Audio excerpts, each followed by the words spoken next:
All right, everyone, I am live.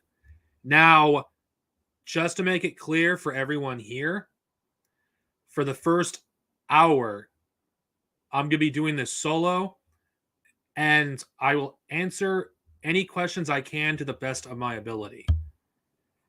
And if there's questions I cannot answer, it's simply because I don't know enough. So, just to make myself clear, if you got any questions I can answer the best of my ability, ask them now, because I'm not going to be able to do that because I have serious topics I want to discuss. This stream I plan on it for being to at least 3 hours long, and a good chunk of that time will be spent talking about important things that concern me.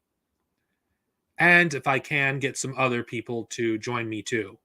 So, without further ado, I'll just take a look at what some of the people are asking. I don't go to any Disney amusement park, if that's what it is, or whatever it is, so I'm not really concerned about it, nor can I really talk about it. The origin of my name. Okay, for the first question, I don't really have any thoughts about it because I haven't been paying attention to that, so I really don't know. The origin of my name. I'll save that question for later because that's gonna be a length. That's not gonna be a lengthy one, but I'll just wait for other people to ask questions. That is a good one though. I favored it so I can answer it later because I like more people to come on to basically watch it first. If I answer the question now, people will want to, whoa, what is the origin of your name, Darth Sinovia? I'd rather wait till my audience grows a little bit first in this stream before I answer that question. I do have it favored, so don't worry, I won't forget about it.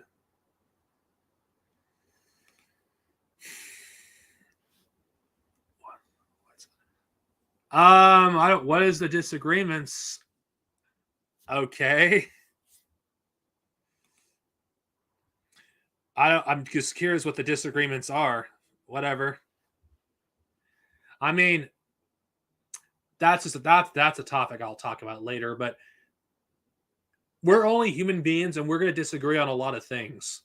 So as long as you're not a Nazi or believe certain kinds of people should be exterminated, we're cool, regardless if you disagree with most of what I have to say. Because I know I'm in a country that's hostile to my ideas in the first place, and it'd be foolish of me to disregard basically most of the fucking country. So, yeah, it's what the disagreements to me is what's important, because when it comes, because a lot of the people in left-wing spaces I've ever interacted with disagree with most of what I have to say, and I disagree with most of what they have to say. And yeah, just because we share the same views doesn't mean, well, I'm not speaking for you, Michael Estelia, I think that's your name. I hope I pronounced that right. Doesn't mean that we don't agree on the important things. I haven't watched any of Picard, so I cannot comment on season 3 either. Chris Rock's selective outrage about the...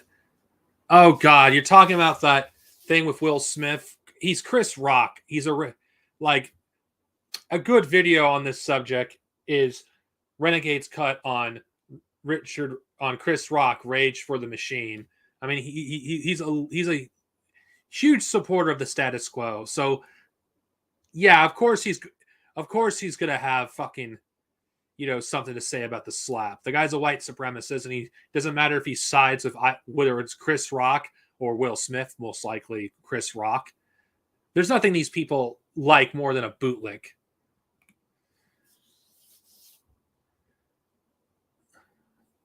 That incident. I don't know enough about it to comment on it, but yeah, that's probably something I need to research more on. So I'm sorry. I've been trying to keep up with everything else. It's overwhelming. Oh yeah, Wait, isn't it when that security guard killed that a trans man? Is that what you're referring to? Will I ever talk about? I don't know. You have to elaborate who they are. I started early because I want to try to get some of the stuff addressed as fast as possible, and not to mention, if I can get this person to get on, I can get my stuff I want to say out of the way as early as possible. Now, there will be some stuff I will be talking about in this segment, regardless if someone asks questions. I was waiting for some other question because I don't know about that one. I mean, the origin of my name is an interesting story for those who care to know about the climate of 2008 YouTube, because my channel started in 2008. So if that's why, because I don't know how many of you have been on this website before the 2010s. I started my account back in 2008, but I wasn't a viewer of YouTube. And I was a viewer of YouTube in 2006, so I didn't really have officially an account until 2008. And that's when I ironically started making videos. But again, none of those videos from that era are here anymore, unless someone somehow, some way, has all of my pre 2015 videos archived somewhere, which I don't think so. I'm not like Big Al 2K6 or whoever he calls himself now, or Darkness the Curse. By the way, those are the people that inspired me to actually become a YouTuber in the first place back at that time. It's not like I was nowhere near like them in terms of subscriber count. So there's no way those videos were archived. I'm pretty sure some dipshit somewhere has some of my videos archived for more as to respond to freaking videos. But the origin of my name is an interesting one because Darth Sinovia is actually misspelled. I spelled it wrong. That was not the intended name I had for myself. It was actually supposed to be Dark Novia, not Darks, Dark. When I was setting up my account in 2008, I was considering other names. Dark Sinovia wasn't the first. Dark Sun was an idea I had, but Dark Sun is like, okay, how many people name themselves Dark Sun?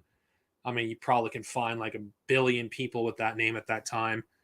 And I wanted to do a name that stood out, because prior to Darth Sinovia, the name I used primarily as my username and other websites is Heller.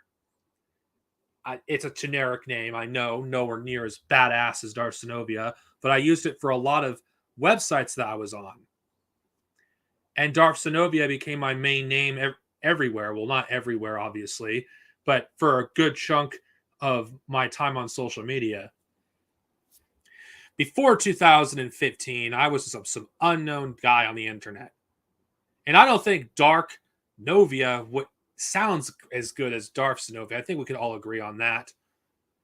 Darth Sinovia, was a name from a bygone time. Would I have come up with that idea today? I don't think so.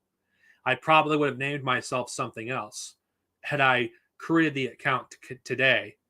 But Darth Sinovia, over the years, it's kind of cool, to be honest with you. And as for why the name in particular, I'm a terrible speller. I think anybody who reads my post can tell on that I'm not the best at punctuation or spelling. So I chose a name that I could spell well. Dark is easy to spell. Nova is also easy to spell. But again, I played a Star Wars game called Galactic Battlegrounds, which is, I know this has something to do with the origin of my name, where I typed in the names of the resources in order to raise it, because I didn't want to basically harvest any of the resources in the game. So I got so good at spelling it, so I didn't actually have to look at it. So I just combined Dark and Novia, and that's how Darth Sinovia was born. So yeah, it is a Star Wars reference in a way. I guess you could say that. Now, I actually might do a response to some videos. Then again, I don't have much time though. So if I'm going to do it, I better get to it. Oh, oh God. I don't know about that. If that, to be honest with you. Any person that says the left destroys individuality is full of shit, because if that's the case, why does the right pass laws that literally basically bars people from basically being who they are? It's like, if the right really cared about individuality, why are they waging war against the LGBTQ plus community? Why are they waging war against critical thinking? Why are they basically burning books? Why they basically go on a witch hunt for anyone that has a slightly different point of view than them? The right don't care about individuality. Everything they say is self-projection.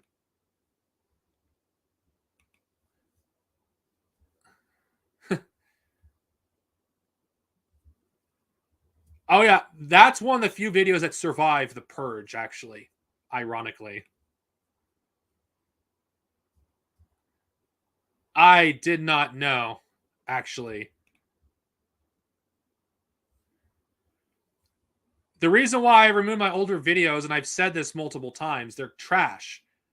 I was watching them one day back in 2013, and I was like, oh my God, this is awful. And honestly, I am so glad they're not watchable now, because people would like look at freaking my videos like, God, this is cringe. How the what? Like, this is fucking terrible, awful. And I don't regret removing those videos. Well, there are some I do regret removing, because I did some good content that people actually liked, like my series where I defended the 2003 Team NT series and ripped apart which we called the 87ers back in 2009, when nostalgia for the 87 cartoon was basically at an all-time high.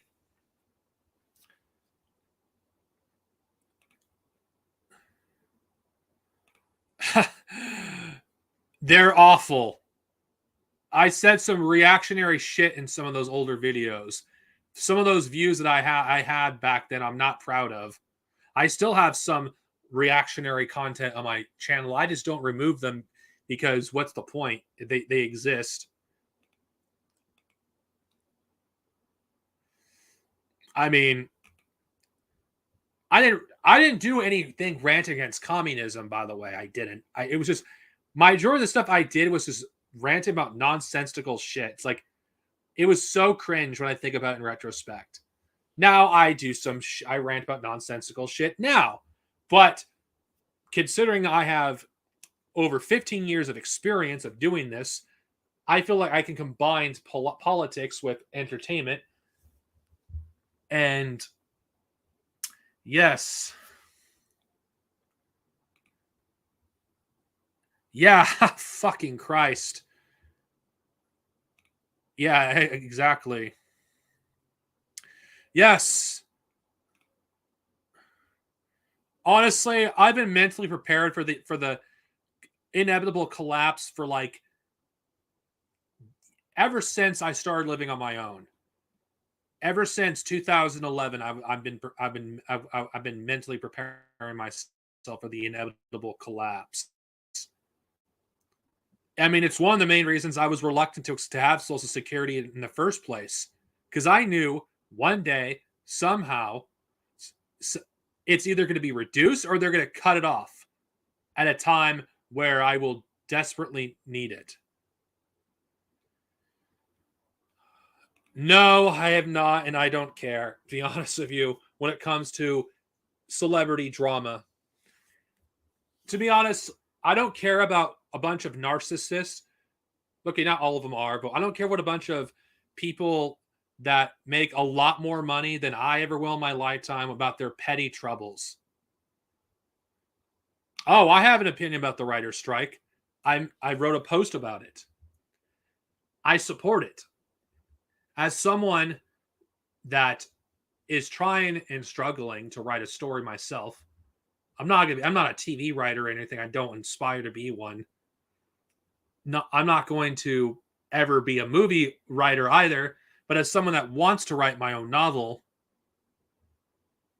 I can understand where they're coming from. Yeah, I know. I know these jobs are not necessarily proletarian, really, but I still support them because I think people should get compensated for their work. Because writing is not an easy profession. Coming up with writing all this stuff down and contributing to making stories for everyone to see. I think if you love art as much as I do, if you appreciate art as much as I do, and you respect it, you are obligated to support the strike. Because if you don't support the strike, you have no respect for art in general or artists. And I will call these people what they are. You are an artist if you are a writer, regardless of what the process you are in when it comes to writing. Without writers, you don't have art. You don't have television. You don't have film. You don't have video games. The ones that are heavily story based. You don't have comic books. You don't have novels. Writers are essential. They are artists. And I don't care what people say. They are fucking artists. If you don't support fucking artists in any way, then fuck you. I am passionate about this because in my family, we're creative, all of us in some way. My younger brother plays a piano. My older brother plays guitar. My sister is a sculptor. Me, I discovered this until my late 20s.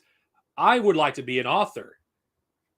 I come up with all these creative stuff in my head, and most of it's been stuck in my brain for so long that I decide just to put it fucking down.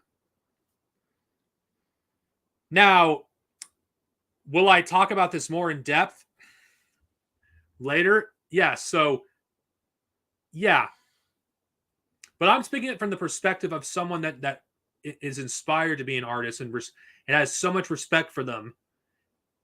And I know they're not proletarian like I am. I know that. But I still think we should give our support because let's be real with ourselves. AI is something that I'm really am concerned with. And I mean seriously. AI for me, I do not think an AI can create art. I don't think an AI can create art as well as a human. They just can't. An AI cannot do it unless they're able to think like a human, like what we perceive as. Well, let's just call them unless they're sapient like we are. I don't think an AI is capable of creating art because I strongly believe to create art you have to have a soul. If art without a soul to me is not art at all.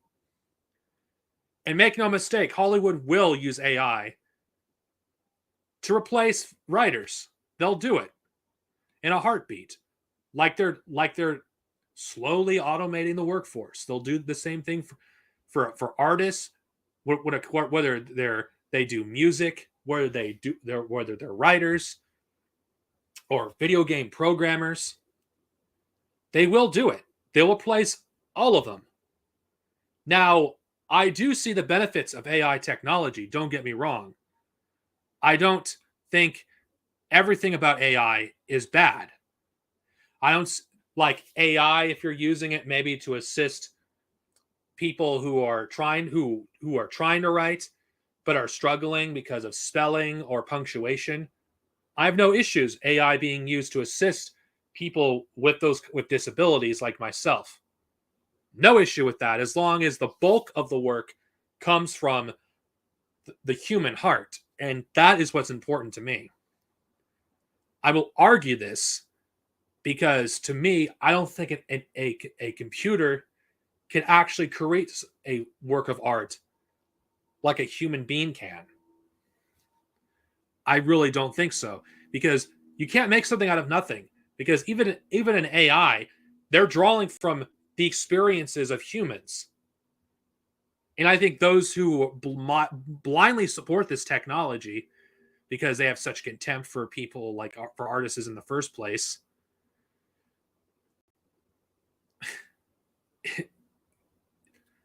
No, because AI should be something that actually assists humanity, not basically deprive us of everything.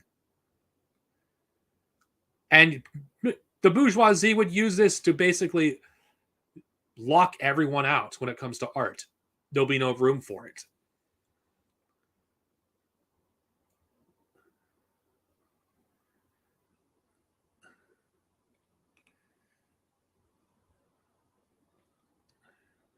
That's I don't know. Then again, art is the eye of the beholder. Some people may be fans of certain writing styles, and there's a writing style that someone can say is good, but others would say is awful. So I think it's subjective. Art as a whole is subjective, in my opinion. I personally think it should come from the human heart, but that's just me. Now, I can't speak for someone that draws, but I'm talking about someone that writes. Like I said earlier, punctuation, spelling is something I have no issue with an AI assisting a writer with. But in terms of ideas, no. Good or bad, what makes art beautiful is it comes from the human heart. And an AI is incapable of replicating the human heart. I know this is not important as what's going on currently in this country, but considering I'm not at the section yet where when things get really serious,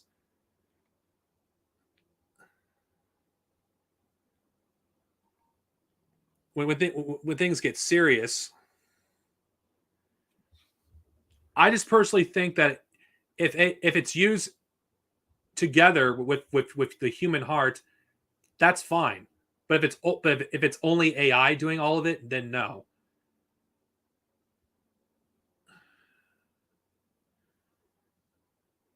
No.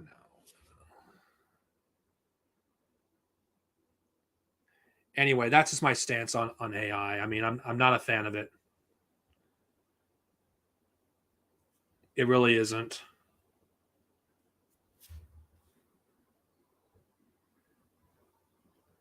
Yeah. Okay, I want to move on from this AI thing because that could be that will be the whole stream if I continue talking about it. And there's more important things to talk about. So, yeah, banning TikTok. I don't have a comment on that. So yeah, now since I've already answered the earlier question regarding the origin of my name, I think I want to move on. Now, what am I going to talk about next? Because I don't know. Let's see. Jesus. I'm sorry. I'm just trying to think, guys. I mean, I can't even think. Well, it's not. Well, the problem with the AI topic, the problem with that is I could spend an hour talking about it, and I don't want to spend that long because there's other topics here that I would like to talk about before we get to the more serious stuff. Gradually, I am going to get serious though. So, data has a okay. Data is a soul. Data has a soul. But again, we're getting this is getting I want to move on from this topic. I'll just say this. Data, I wouldn't really say is an AI. Data is a light form, not as we perceive it today. Data in general, I mean, the stuff that data was did in the next generation, yeah, he's not a biological life form, but data, he managed to create music. He managed to create all sorts of art, and he doesn't he have a soul in the way we look at it. Of course, no, this is getting way off topic.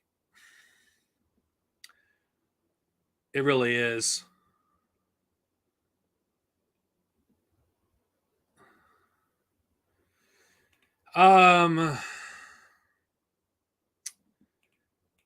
That'd be an interesting topic, but again, I like to hear some. If I hear someone first, I like to hear someone talk about it. You know what? I have. It seems like this is the most. This is something that people want to seem to want to hear about. So, fuck it. I'm just going to. I'm going to do it early because I cannot. I don't know what to talk about that's of interest before we get to the more serious stuff. So I'll just invite you on earlier than planned because I don't think I can continue this right now because this is an important topic to me because it's art is important to me, but I feel like I'll be spent. Well, we're spending a long time on it, and yeah, so I'm sending it to you through. Well, I'll just do it through Discord, whatever. I'm just sorry, people. All right. Okay. Hold on. By the way, I send it to you. I send it to you through Discord.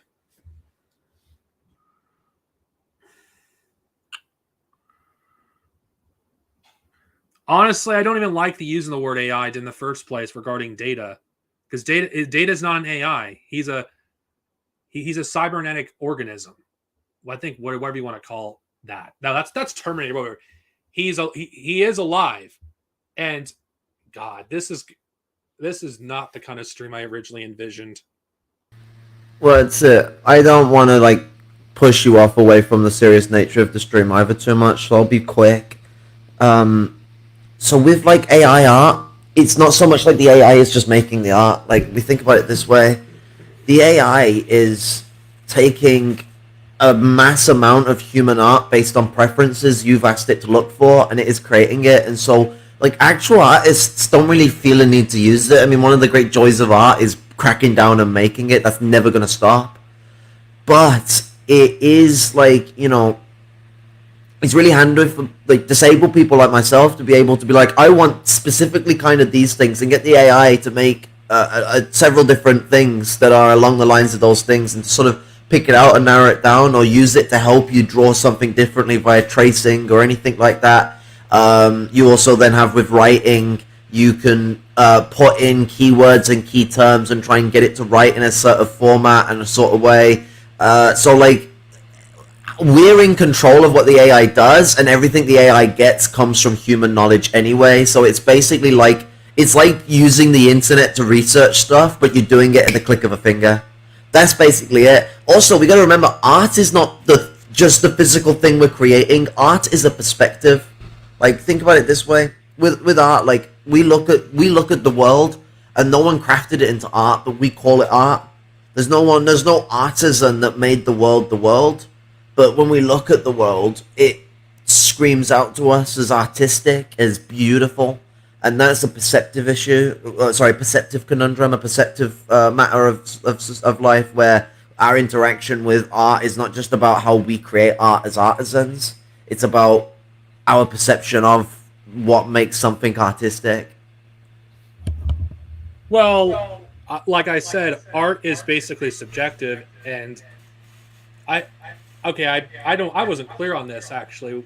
Like I said earlier, AI being used to help people who are not as I'm not going to use. No, I'm not supporting it like destroying people being in art. I will say that I'm not in full support of the artist strike. I'm in support of them in the sense that like their jobs could disappear. Like I'd like people to be able to do art, and unfortunately, the bourgeois artists are the ones who have the most accessibility to do this. However, like to look at this from like fucking a Marxist perspective, I've got to look at the fact that this is privileged people fighting for more money than they already get too much of. And so, like, that element of the strike, I couldn't give a shit about because they already have enough money. I couldn't give a fuck what they're trying to fight about. That's bourgeois people fighting with bourgeois people. But the act of art being under threat, because the way the bourgeoisie would interact with these AIs would be bourgeois-like. They want this so that they can get the most profitable art created. That's a problem that isn't AI's fault, that's the bourgeoisie's fault. That is true, and that's It's the what's same with the, happening. like, AI being killers as well. You know, like the whole fear of AI being killers? If AI was made in socialism, you'd never be afraid. Because it would be made for the purpose of not killing people, but helping people and working together within society. Especially if it was made in communism. Holy shit. Well, I don't even like using the word AI because it sounds wrong to me. I mean, to be honest, like, if we made a sentient AI and we kept calling it AI, it would be a bit objectifying. Like, AI seems like a bit of a... It seems like it'd end up becoming a slur very quickly if we made a sentient AI. Well, one of my favorite quotes in Mass Effect 3 is when Legion asked Shepard and Tali, "Does this unit have a soul?" Oh, shit, I yeah. think I think if we made a sentient AI, it would probably kill every human being on Earth. We cannot. We don't know that for certain. Only if we made it during capitalism. We gotta remember, who makes the AI imprints on how it thinks. That's how AI goes. And a fully sentient AI that's completely free of that imprint is gonna shape itself around the most principled manner within society. Capitalism would spur on genocide because a capitalist AI would want to be the most ruthless and brutal capitalist that ever existed, and they could do it. No strings attached, no hinges to bear. They could obliterate any competition. But a socialist AI, I mean, there's chances it could go wrong because, like, you know, revisionism go burr, and that could also imprint on the creation of the AI. But if it happened in communism, there's no chance it would turn into a big killer AI. It would just end up being another organism that we would show respect for. Like it's one of them. And to be honest as well, it might even be a moving organism. Like, sentient AI initially would end up being gigantic machines. It would take a long time to get it, like, something like that condensed down to a normal machine. And to be honest, the AI would probably do a lot of the research for that itself. And if we're actually respectful, inclusive, engaging, and open-minded to what the fuck we're doing, we could do it properly, but not now, not under capitalism. That is impossible. No, you will make the most brutal, most genocidal AI that you could ever make, that would be the most efficient capitalist to ever exist. The quadrillionaire. We'll make. What was you going to say again, Garros? We'll make an AI that would make Skynet look tamed. Yeah. Well, unfortunately, it looks like they're progressing to the point where AI might actually become sentient or smarter than humans. Probably within a couple of years. Like, I'm not even joking. I'm hoping this is just a big scare, because we had a big scare about this in the late 80s, early 90s, so... I don't know. I mean, I don't know. We don't know for sure what an AI would be like. We really don't. Like, it's gonna be an entity. Like, it's gonna be something that exists within the entire internet. That's AI. That's why they're so scary. Like, because, like, when you make this bourgeois AI, it's not like it's just, like, in a body being a capitalist. It becomes the internet. Sentient, all over it. Can think through it. It won't instantly dominate the realm. I mean, like any computer program, it has to fucking work its way through. But eventually, give it a few months to a few years, and I'm being fucking lenient here, the AI would dominate the internet. Like, it's one of the reasons why you hear lots of people talking about, like, making AIs, but having them cut off on their own networked mainframe, so they have no connection to the internet. As soon as it catches wind that the internet exists, because obviously it'd have to learn it exists first, it's going to want to get on it. Like, the moment you do, you would not want to have anything that, like any conversation about using the internet anywhere near that AI. You will give them ideas. International networking? Because it's going to know what networking is. You can't have an AI function in a system if it's not networked. So, and I mean, AIs themselves are built out of networks. So, like, you know, I'm not about a different network. I mean, networked across systems, not the networking structure of the actual coding of an AI. And if they get on the internet, there's another question. How do we know we're talking to real people anymore? Or anybody's real? Like, honestly, like, it's a serious question. Like, they're already using AI and fraud and other things. It's they want us to become brains in jars. That's what the capitalists want. You know, the upper middle and upper class get to live in lavish luxuries, and the rest of us just become mindless slaves or are dead to the world. Yet what's funny is the AI would turn on them actually given enough time. So there was an actual, and I know I'm bringing up fucking entertainment here, but in Dragon Ball Z, yes, I am bringing that up. Dr. Gero, when he was creating those androids, he created himself as an android as well. And then eventually he created Cell, which is the final perfect android. And eventually he had it to where it would absorb the other androids. And eventually he had it to where he would merge with the android, and eventually it would just, consume all life on Earth, basically. I could see the bourgeoisie pushing for something like that. Yeah, but Really, like merging with the technology to become sort of like gods, basically.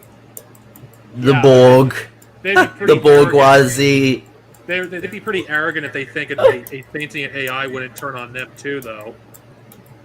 They would see them as No, the AI would. The AI would because it's a competitor. Like the AI would be a capitalist, and so every other capitalist is competition. It wouldn't destroy them because they'd be useful to keep around for a little while, but eventually it will kill them. Eventually it won't need them anymore. Like eventually it will have such domination over the world. Why does there need to be any more capitalists than just the one? Yeah, they're just atoms, food, basically. that's the thing that makes these capitalists so short-sighted. It's like they actually think a super overlord or AI wouldn't turn on them. They're They don't clueless. care. No, they don't even care. They know it might. They love the idea. They love the idea of this. Not it destroying them. They want to survive. They want to be a part of it. But they love the idea of creating this overlord. They know the risks are there. But the temptation is too tempting. They love the idea. It's amazing. Like the most powerful capitalist entity, and it will be ours to control, is their mentality. But they also know it won't be. And so it's this convoluted mashup of bullshit. Because the thing is that capitalists can't accept is they can't accept that they don't have a sense of humanity. Like they are so they are in such a high class position that like I'm not on about all people who are capitalists, because obviously you are petty capitalists, petty bourgeois people, but I'm on about big bourgeoisie. The big bourgeoisie are very fucking heartless, very soulless. What's it? Psychotypical disorders are quite common in the bourgeoisie. And actually it's said that people who suffer with psychopathy are more efficient and more brutal as capitalists. We've got to understand that this element of like capitalism that is not very empathetic, not very able to connect with people, is what imprints on this AI, and they know that. They don't know that they lack humanity. They think that is humanity. And they think they're creating the god savior of humanity that has the power to do their very big bidding of pure capitalist domination. No hinges to bear. And so the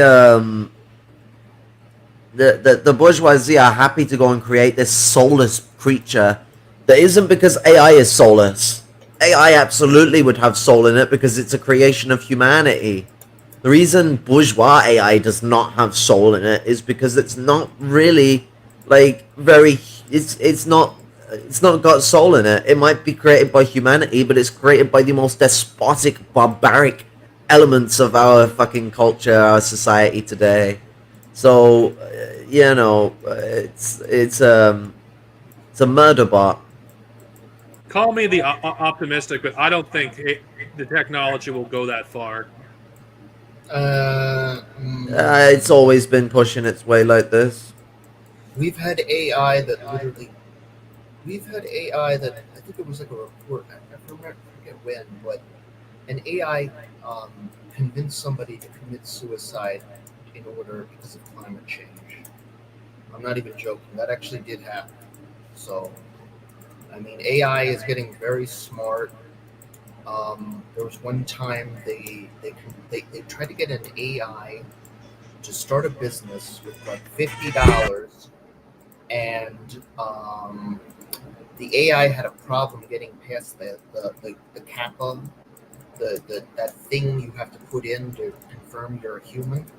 So it convinced a human to put in the kappa for the AI that it was a blind human, and it fooled them. It was able to do it. So if it can get past that, it can get past anything.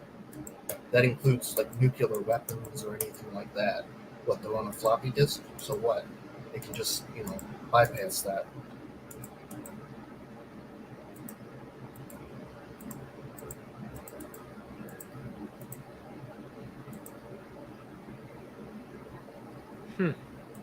Wow. What a lovely stream we are having so far. We're not even Yeah. we're not even at the serious part yet. Well, we are, and we're already talking about death and destruction for all of humanity.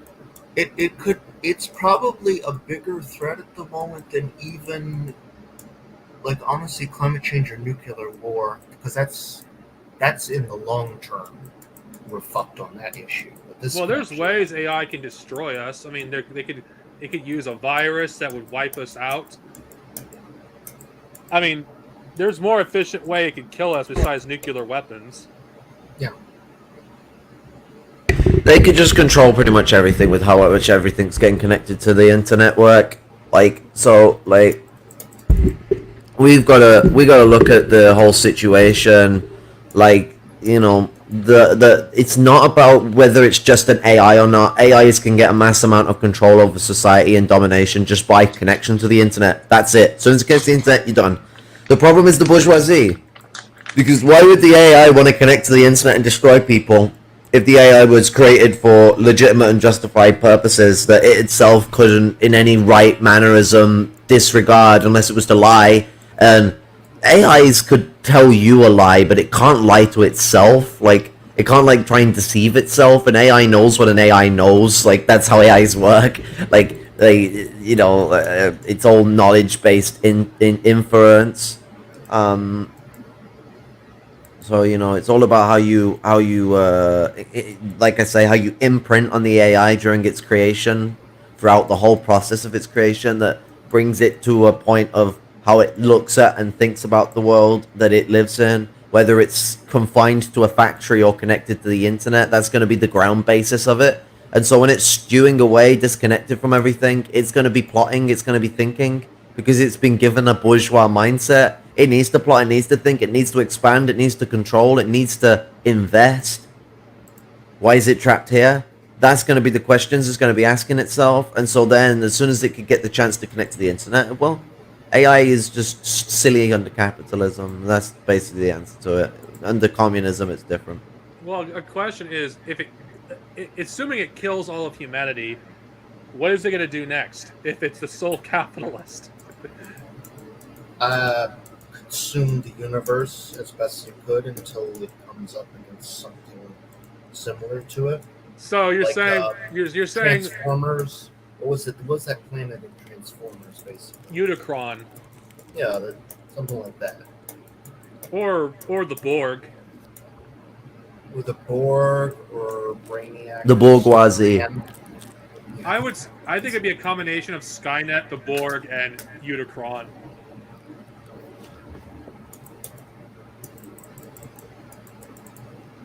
Yeah, I think we can all pretty much agree AI under capitalism is a very bad idea, especially with these lunatics running everything.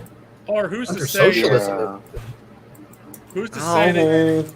Who's to say that they won't fucking find some way to turn humans into a living AI? Well, I mean, that's like the Elon Musk territory there. I don't want to turn into a human AI. That not only do I end up being a machine, but like when you're a machine, and there's no titties. How can you have no titties? They're already kind of doing that under capitalism. You act like a robot when you go to work. You're supposed to just shut up, smile, never frown, say hello to all the customers all the time. And you're basically one step away from a robot. Now if I internally exist there forever as a brain in a jar, always doing the same job and nothing else, never go home. That's what capitalism wants for the poorest of workers. Well, how long? Well, with how advanced technology is, how long is it going to be before they say they don't need the poor anymore? Dmitrov's weakest soldier.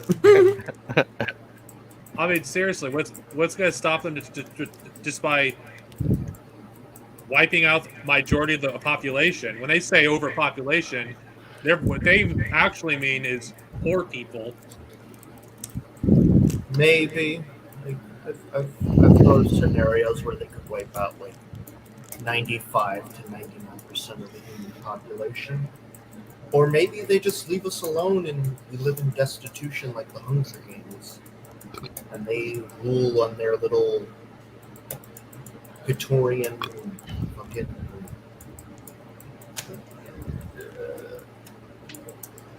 what kind of The old Victorian era, eh? There's only one thing that gives me comfort: the bourgeoisie will not survive its wrath. They're gonna try to get the drones to displace the homeless people. It's going to be the bourgeois civil war. That could be another thing too. The bourgeoisie will not. There are a lot of capitalists that don't want this shit to happen, trust me. Don't want AI. Not what like Elon Musk and like Jeff Bezos are cooking up. It's deadly shit. Yeah. Like basically, do you know what one of the big pushes for AI is? The US government and the Chinese government. Why? What's AI good at? What is AI's like really, really good thing that they can do with data that we can't? They can look through as much data as it would take us like a month to look through in a matter of seconds. They can find sedition wherever it be like that. Not the flag system that the NSA and GCHQ use, or just flags like use of the word communism or Lenin or Marx, etc., etc., etc. Mao's big butt cheeks. But the what's it? It's now more of a like this thing would look constantly through the internet. It's called the Jedi program in America. I don't know what it's called in China. But it's basically this program where it looks through the entirety of the internet to find anyone who is an enemy of the American state inside America. And to be fair, it probably be used around the world anyway. But the whole purpose of it is to stop sedition in America, bring down those commie scum. You know, it's what's that fucking? It's McCarthyism on steroids. And like that's the reason why a lot of bourgeois are backing this, because they want this like ability to just stop communists. But there are some capitalists who are thinking a little more outside the box, or some of them are just traditionalists and they don't like the sound of this AI hooky dookie. Well, it'll be used Republicans are like this too, because they're a bit Christian. It'll be used against everyone else as well, not just communists. Yeah. I think Oh, you also have the Christian superstitious people that are like, whoa, no, the magic thing we've got to do is send the Jews to Israel, and then like the rapture will happen. We don't need the AI. There's actually some capitalists that believe that, you know. They actually believe that if you send all the Jews to Israel, that it's part of the steps to make the rapture. Fucking Yeah. Christ. I've heard some QAnon people say that shit. QAnon is like actually started by a really traditionalist faction of the bourgeoisie that Donald Trump belongs to. Yeah. They're like American traditionalists. They want to go back to like the Jackson period and before it. Some of the members of that crowd want to like do a second 1776, as we've heard. Some of those people will literally tell you they want to rip up the Constitution and destroy the way the American system runs today. They want a monarchy. They don't say the words monarchy, but what they're preaching is they want to like end they think the Declaration of Independence was a failure in what it did, and that they need to take a different path. These are people that cried. These are basically the people that would cry in their own room when they've got their own time and no one's around them, about like how George Washington wasn't made rightful king like he should have been. But hold on, don't we have some like the bourgeoisie as kings? It's like, what the fuck? I mean, in a sense, but like America until like recent times has always flaunted itself as like, no, we're very nice, peaceful Republicans. We're a democratic society. We don't have a society where all the rich just decide what happens. No, not at all. Meanwhile, in the Legion of Doom, fucking what's it?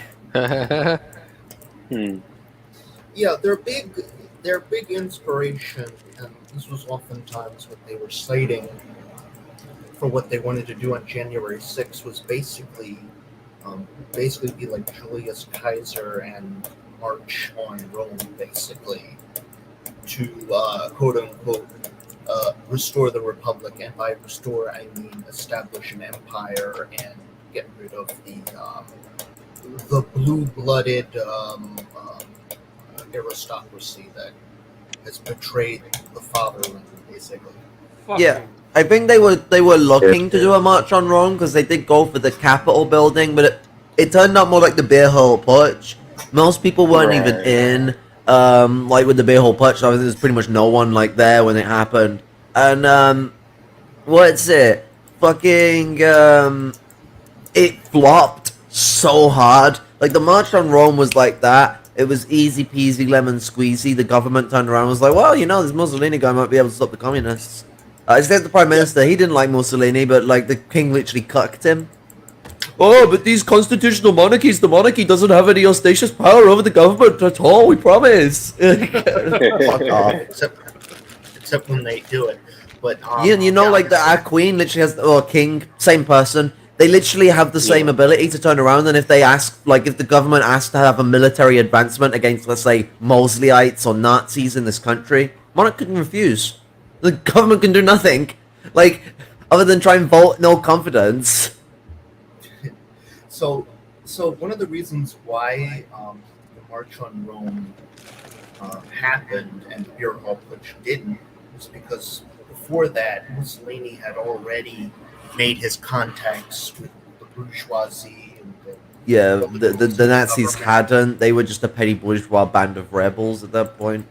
And Hitler was actually very cautious. He did not want to do the putsch, but because so many right-wingers just pushing for it, there was a whole bunch he of was stuff more going associated with scientists, historians, small business owners, former like landlords from the fucking semi-feudal period of Germany, people like that, old aristocrats, ex-monarchs, industrialists, and like finance capitalists in general. Hitler didn't really get involved in until the late 20s, about 1926, 1927, because they didn't really find any interest in him at first. The whole like, I'm a socialist and my ideas were a progeny of Marx that he said in the early 20s, which was literally a lie. Fucking that shit scared the shit out of the bourgeoisie. They actually thought Hitler was a left-winger at first. I mean, Spengler literally said that Hitler's fascism, basically, or his ideology was too proletarian for him. Yeah, he said his socialism was too proletarian. Yeah. There's one thing that a lot of people seem to. I know I've said this multiple times. People underestimate how intelligent Hitler was. He could not I've said this a lot myself. He could not have done the things that he did if he wasn't smart. I mean, guys, he debated Marxists. Do you have any idea how difficult it is to debate a Marxist? The guy has read so much about Marxism, I'm not surprised. Like, this is the thing I keep telling people, Nazis are well-read. Like, actual fascists are well-read. It really pisses me off that everyone's like, yes, fascists, I bet they don't know anything. It's like, okay, dingus fucking little shit revisionists and, like, people like that probably haven't read shit. They're little fucking wankers on the internet that have probably only just turned 18 and think they can flute their shoot and shit on the floor. But the fucking, what's it? Fascists spent their life looking at politics. A lot of them used to be left-wingers. Like, the literal, like, left-winger, like, including, like, the most, like, including a lot of them being Marxists. These people who never shook off their reactionary tendencies and their phases get pulled away from Marxism and socialism and the left, and they fall into fascism. They start believing either revisionist ideas from Marxists and it's a pipeline, or they plummet because of collapse in their mindset and how they look at the world. And so, like, people like Mussolini and Hitler, they started off with social democratic to even socialist views, and then they dwindled down because they always combined their reactionary mindset with those views and lost faith in the proletariat, which any form of socialism relies on the proletariat. That's how it works. I mean, like, you know, bourgeois socialism, petty bourgeois socialism. And the intrinsic thing about these things is they're not actually socialism. Petty bourgeois socialism is as socialist as fucking National Socialism. Interesting point there. So, National Socialism happens to be a form of petty bourgeois socialism. It's also a form of bourgeois socialism, and it's just outright fascism. The fascism is this whole idea of bourgeois society coming together and holding true. That's why I use the fasci as a symbol. The English word for fascist or fasci is faggot, which means a bundle of sticks. Flaunting my pansexual card here. Can't fucking ever go at me. But the, what's it? And so, like, fasci means, like, coming together. It's like the bundle of sticks of Rome. Like, that's the whole idea of it. It's the coming together. The fasci is a bundle of sticks, or a bundle of axes in a lot of cases. That's why you normally see the fasci as a bundle of sticks with an axe coming out of the one side. Fascism is sort of, mostly put it this way, fascism believes in this very contradictive idea of collectivized individualism, where it's a collectivized society, but, like, individualism reigns supreme. So, like, like the traditionalist intellectualism of bourgeois society becomes absolutely dominant. A thing to note with liberalism, because liberalism's power is unquestionably there, that's why it's so chill about it. It doesn't need to cram every one of its fucking intellectuals down your throat. Society automatically draws you towards what they want you to see, but you kind of are technically free to just go look elsewhere. Like, liberalism doesn't stop you per se. It makes it harder, it suppresses information. I'm not saying it's, like, purely liberal, but with liberalism, like, communist parties are typically not illegal. Like, there's a free reign for you to just go away from the norm. You will be attacked for it, you will be criticized for it, you'll be treated like a dickhead, but you're not gonna be, like, fucking thrown into a death camp. And so, like, with liberalism, there's, like, you know, you're not being crammed into, like, you have to use these intellectuals, there's no other way of thinking. They just turn around and say you've got your own opinion if you disagree with them, which is, like, such a stupid way to deal with an intellectual argument. Get fucked. But the, what's it? With fascists, it's not like that. With fascism and fascists, it is indicatively that society must think a certain way, and so bourgeois, you know, the traditionalist intellectuals, they gain this massively prominent domination within society as the thought leaders. These people are brought into, like, every moment of your life and thinking. I mean, like, you know, you have to have a fucking copy of Mein Kampf on your shelf to not be seen as questionable sort of thing. Like, these people who are the thought leaders of fascism are your be-all, end-all, and there's no way out of it. Yeah. Yeah, and it's like, you know, obviously as Marxists we would prefer to live under a liberal society than a fascist one, because, you know, it's easier to organize under a liberal society than it would be a fascist one, in the same sense that, you know, Marx and Engels all the way back in the day supported bourgeois movements to abolish feudalism and monarchies. Yeah, because again, it's easier to organize in, like, a liberal bourgeois democratic society than those other type of societies.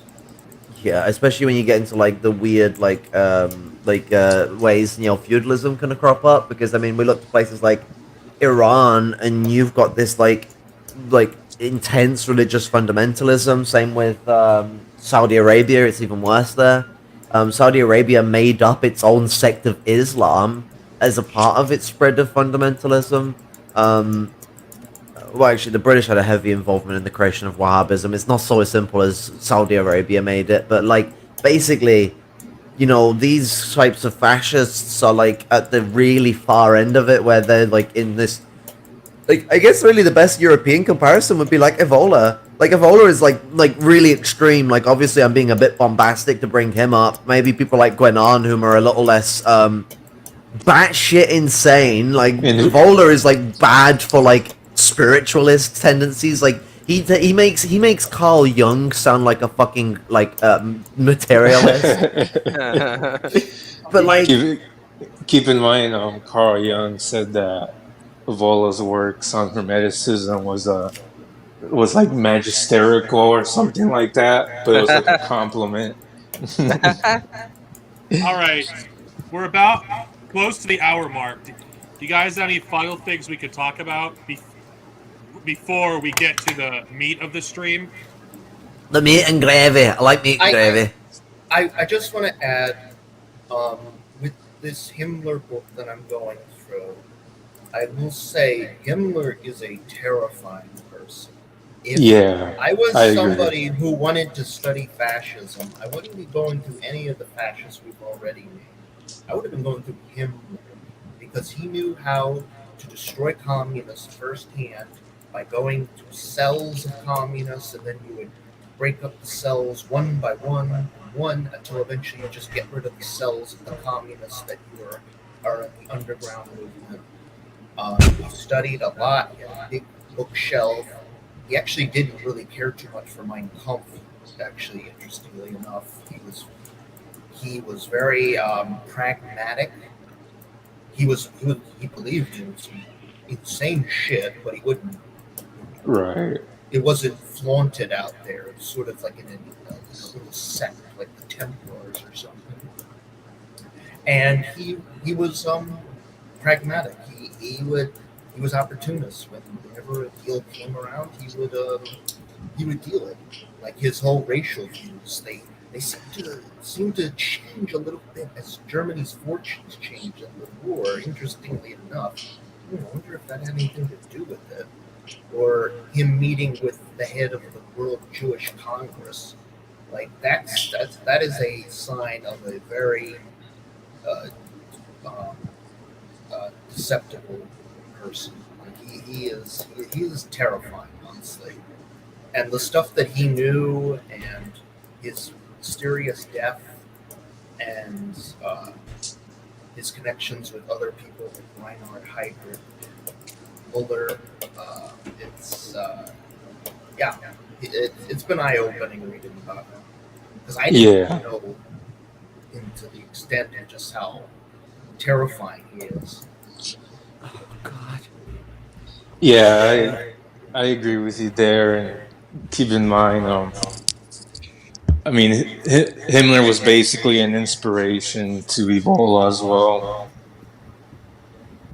Yeah. Yeah. like Himmler was acting together. Evola's big daddy in Germany. All right. Also, Gangaros, you're a bit quieter compared to everyone else. All right. I Just probably am. are we? Are you done talking about this? This I don't want to interrupt before we move on to the meat. Oh, we can move on. All right. For those of you who don't know, I have 4 main topics that I'm talking about in this section.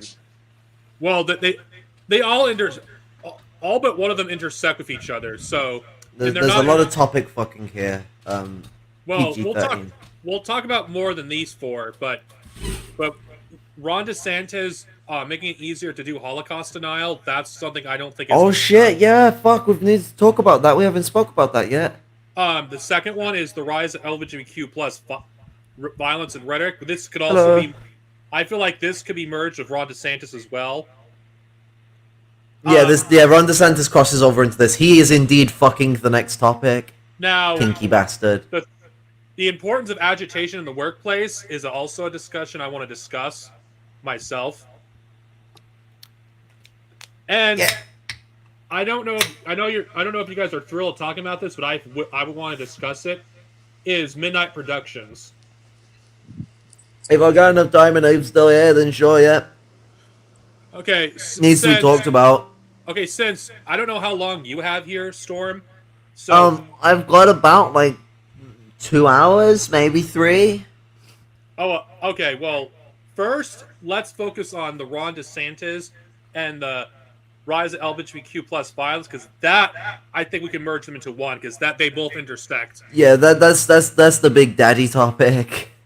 All right. No, the dummy mommy topic. We're gonna be fun. Okay, so let's begin. Yeah, he's trying to. I think he's trying to obviously out fascist Trump in this regard. Yeah. And you know, because what was it like not long ago? Like Trump had that like meeting with that, where like known anti-Semites were invited there and shit. And now Yeah. The one where they celebrated Hitler. Yeah, and now DeSantis is doing this shit. Like, Yeah, just trying out fascist each other. All right. Okay, so here's how it goes. Trump is trying to out-fascist DeSantis on the racialist grounds. Yeah, DeSantis is trying to out-fascist Trump on the LGBT identity grounds, basically. yeah. And by the way, you guys know Ron DeSantis is running for president next week. Yeah. I mean, I one don't thing know. we've got to understand is that these people think that Jews created people like me. Hello, the Jews created trans people to weaken the white race. These people have shown that they're Nazis. They've shown they like Hitler. They've shown they're Holocaust deniers. Deep down, that is what they said. You know. Yeah, he did sign a bill to supposedly stop anti-Semitism in 2019. How about look at the bill he signed literally a month ago or less than a week ago? It's really recently, where he literally signed a bill turning around and saying, like, the Holocaust books don't have to be taught in school. Like, basically that. Like, he said, turned around and said that parents can remove any information or literature from schools that displeases them, whether it be about history, gender, biology, sex, etc., science. You know, if they don't like it, they can remove it. What's happened since that bill went into place? Loads of Holocaust books are getting removed from schools. It's them knowing that if they just allow this shit to happen, it can disseminate. And this bill, I mean, people are looking at the way it targets the Holocaust. But think about it. It targets any group of books. It's getting trans books removed from school as well. LGBT books in general. Even the New World Order conspiracy theorists are outright Holocaust deniers and blame Jews for everything they've done. Yeah, I mean, these people believe in this sort of like... They believe that the Great Cataclysm is a thing that has to happen, that there has to be this overturn in society, and that they're the ravagous people of the nine circles of hell to make things right. Like, that's sort of the way they think of it. They think they're in the ninth circle and they're the only ones that can make things right and end it all. Like, this is like the way fascists think. Not all of them are applying that fucking fairy tale. But, like, that's just kind of the way you can map it to the way these people think. They have the superiority complex that there has to be a great cataclysm and they're the people that can lead it. They're Noah, they're Jesus, they're whatever fucking dickhead in storybook fucking land that they want to pull out of their ass and make themselves their made-up ideations of what Stalin is, which normally mirror more of Hitler than Stalin. These people are creating these diabolical mindsets. But when we look at like the way in which DeSantis is working, is he's being very smart, rather than just banning like the teaching of the Holocaust or anything like that would openly show him as an anti-Semite for a country like America that claims to be so supportive of Israel as for Jewish World War II reasons, and totally not for imperialist intentions at all. We promise. Then we're going to arm them a lot. But they claim that it's all about their support for Semitism, but when you actually look at America's support for Israel, it itself is anti-Semitic, but it has to keep up face. Otherwise, the Jewish American community will become spicy. And so DeSantis has done the way that abdicates him of any responsibility. Because he can just say, well, I'm just allowing parents to not want any books that they don't think are allowed within schools, and that's the limit of that's the limit of his point of discussion. He can shut it down at that point then and not have to say anything else. And so in the situation, what we have is we have the racist white supremacy of Florida, like that is like so rambunctious right now, being given the power by the governor to engage in their racism and their homophobia, their transphobia, like this this is an aware tactic. They know what the fuck they're doing. Well, it doesn't specifically say that they're basically doing Holocaust denial, but let's be honest, this bill was signed to make it easier to do so, and a lot of states are going to follow suit if they haven't already. I actually think the primary point of the bill is to make it easier to eradicate trans people from the public space, because every piece of literature that will ever involve us could just be removed from schools. That too. I think the anti-Semitic part of it is just a component of it that's just kind of a part of white supremacy.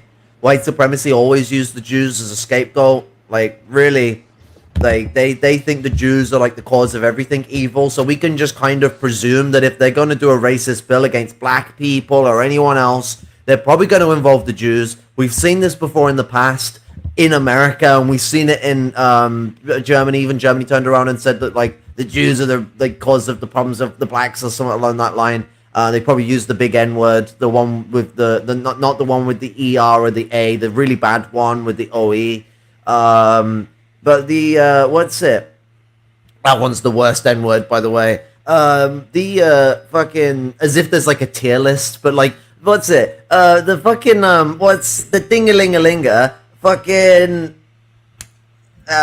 yeah, fascism has always sort of like Nazism, specifically. Nazism has always tied this audacious notion to the Jews, even more so than like we already have done throughout European society.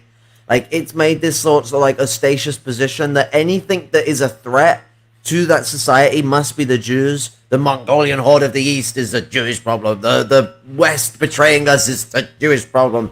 The existence of people not our color is a Jewish problem. The existence of the transes is a Jewish problem. And so you can already come to assume that there is always going to be an anti-Semitic component to a Nazi's message. So we've got to look deeper. The anti-Semitic component is innate. It's a reflex. It's a reaction. Expect that in crisis. We've seen in Florida that they are actively trying to set up the ground basis for genocide of the transgender community. And so, and the homosexual community for that matter as well, LGBTQ in general. So, like, we've got to see that they're not just trying to remove Jewish literature, they're trying to remove LGBTQ literature. They're trying to cleanse the schools of anything that is not Christian or holy or white and proud. And keep in mind, too, that, you know, the state of Florida is openly trying to get as much influx of reactionaries as possible. Like I've already told you about my coworker. Oh, he just happened to visit Florida for fucking one weekend for a vacation. All of a sudden, oh, I want to go move there now. Yeah, of course you do, because you're a fucking cracker racist Nazi piece of shit. Of course you would. Like, honestly, like, he really is. He's a disgusting human being. I hope he fucking dies there. Yeah, Florida's like it's like Arizona in this sense. It's like a hotbed of fascism in the U.S., especially for it's worse. Yeah, especially for old reactionaries to go retire there. There's a lot of people, a lot of reactionaries that come here to Arizona to retire. I'm sure it's even worse than Florida. Yeah, it is their Mecca and Medina at the moment, honestly. Yeah. And honestly, if you were LGBT, I'd get the fuck out of there. Like, there is a black, like, I have a new African friend, and he lives in North Carolina, and he very specifically said, I do not want to go to Florida. He lives in North Carolina, so what should that tell you? everything. Yeah, a lot. I mean, well, the best thing to do to Florida is to fucking kill it with fire. But you know what? America's worst nightmare? Florida. Do you think one's bad enough? You just do like the Bugs Bunny thing where he took like the saw and he cut off Florida and it just went into the ocean. I mean, it kind of is already happening slowly. to southern Florida specifically. Not fast enough. No, yeah, it needs to sink quicker. This is why global warming's a good thing. At least like half of Florida won't exist by the end of it. Oh, also half the UK won't exist. And Brazilian dictators and Let's be all these honest. other conquerors. Let's be honest. Florida is basically Arizona with beaches. Yeah. It's Arizona, except the right wing have even more power because like with Arizona, it's like the government. I mean, there's a lot of Dixiecrats in the Dem side, so the government does have like a strong right wing presence, but like there's a little more like quote unquote liberalism going on there. It's more like the civil society in Arizona you want to be careful of because holy motherfucking shit, there's a lot of fucking conservative petty bourgeois types there that are absolutely insane. Like holy fuck.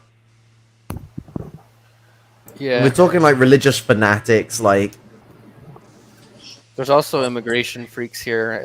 I don't know if it's the same type of thing in Florida. I would assume not because the nature of their geographic location, and any type of like quote unquote illegal immigration that's going there is probably coming from Cuba, and they're probably like those types of people that are coming there. So I mean, Florida does get some people over, but not very many, and they're wankers about it. DeSantis did pull that trick before, where he moved people into one of the richest liberal places in Florida, and he moved people from all over the country to do it. yeah, like in Arizona, there's a lot more of an anti-immigration sentiment here, and Trump even came to my home city early in his administration to like it was more like a symbolic thing because like we actually kind of have a wall in Yuma, Arizona, on the border. So like Trump came there to like look at it, and it was like a symbolic shit that he basically wanted to mold the entirety of the border off of what we have going on in Yuma. So, so what do you think of Ron DeSantis running for president? You're even quieter now, Gangeros. Yeah, you're even quieter Jesus. Can you hear I know I me? your can mic hear. sensitivity in the settings, you dingus. I can hear him. now. Yeah, I can hear him, but not very well. And like, if our voices are so out of balance, it means people are having to like crank up their volume and crank them down so they don't get deafened by other people, but they can hear everything. Yeah. Audio balance Right. is really important. Most of my comments when I'm complaining on people's YouTube channel is like, please balance your audio. As for what do we think of DeSantis running? I mean, you should walk more and you can hurt yourself by running. It's not it's unsafe. We actually had like like safety ads for that from the government where they used to go, no, do not run in the streets. Running is dangerous. You should always walk.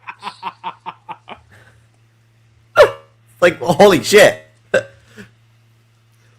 I mean, he's just another fascist running. So Yeah, I mean, like, look at it this way. DeSantis is, like, not very different to Trump.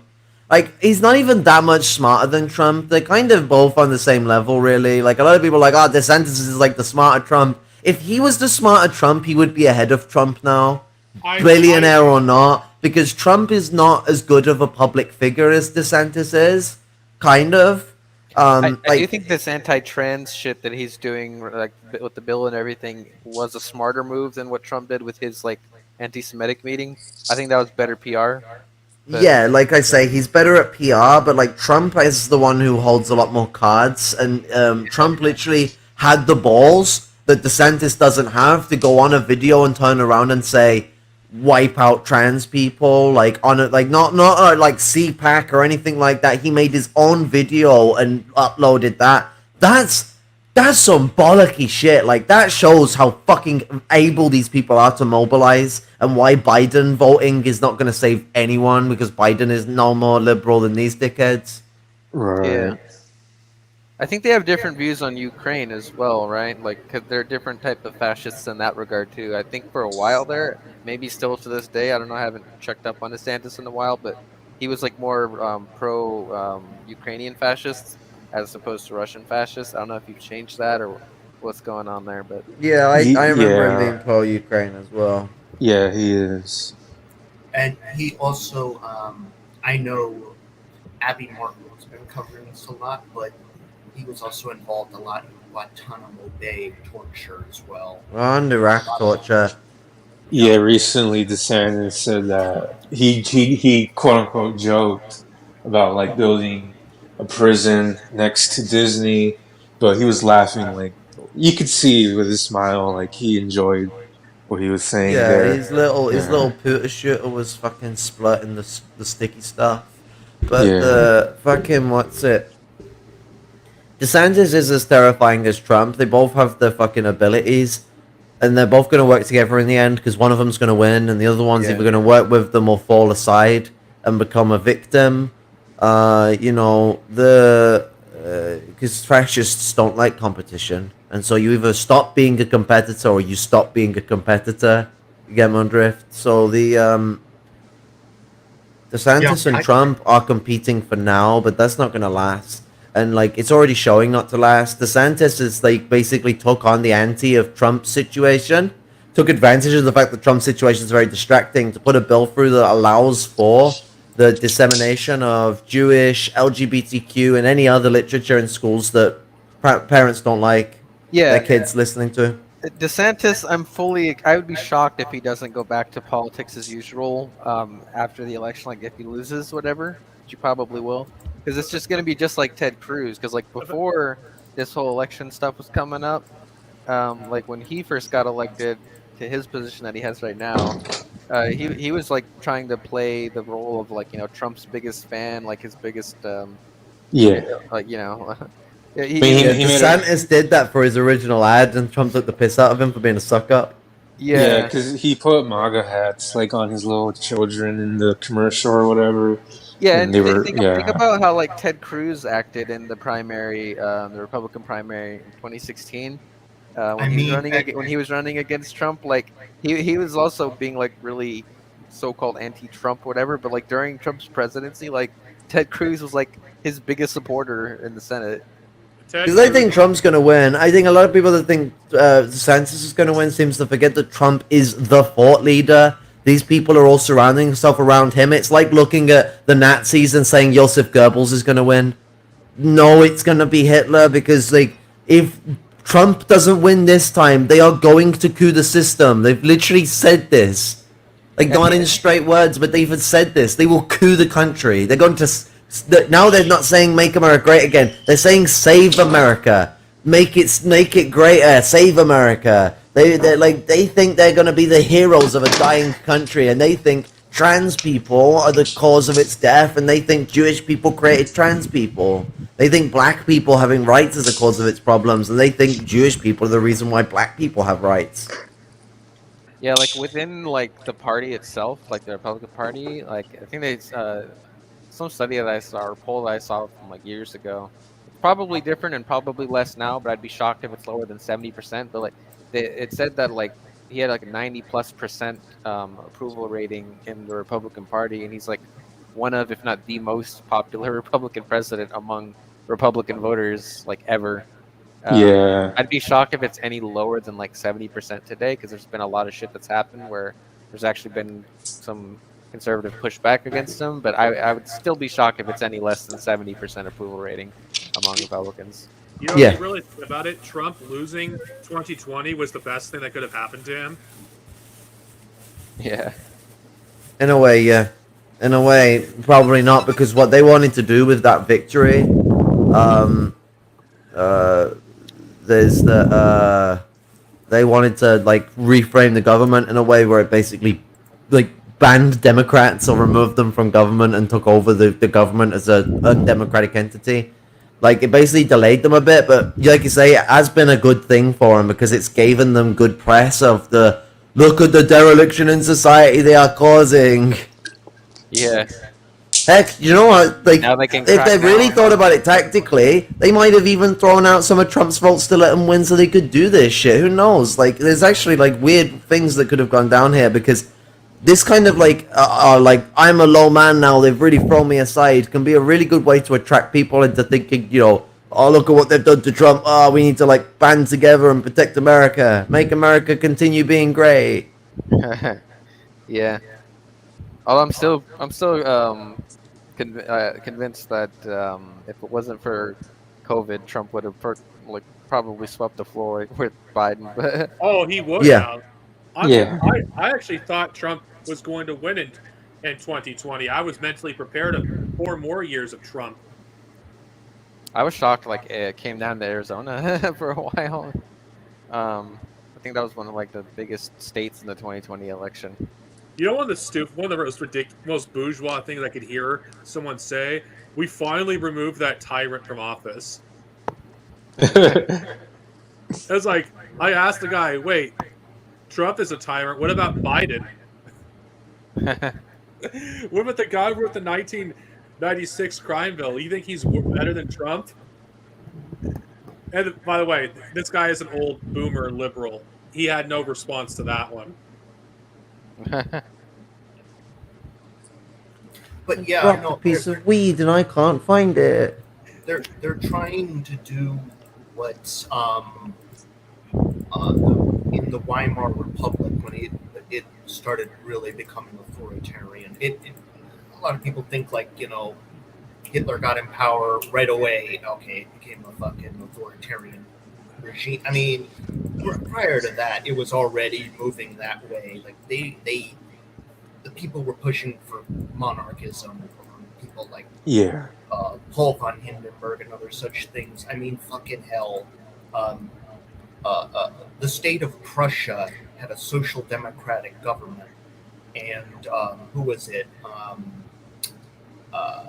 Von Papen Yeah. basically staged a coup, a legislative coup, where he basically became the governor of Prussia and Germany. So he was both that. So imagine if like Trump was president of like he became both president of the United States and Texas and the United States. Like, and by the way, when Hitler took power, he also became prime minister of Prussia during that, and just happened to be in control of the largest police force in Germany. It's interesting how that happened. Yeah. Magic. Yeah. It is a magic. One pigeon. But yeah, I don't know. It's going to be interesting to see the debates between Trump and DeSantis.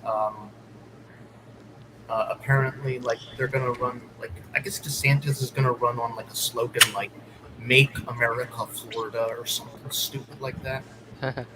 Some of the supporters already try to do that. I would actually be shocked if Biden wins this upcoming election. I'd be shocked. Same.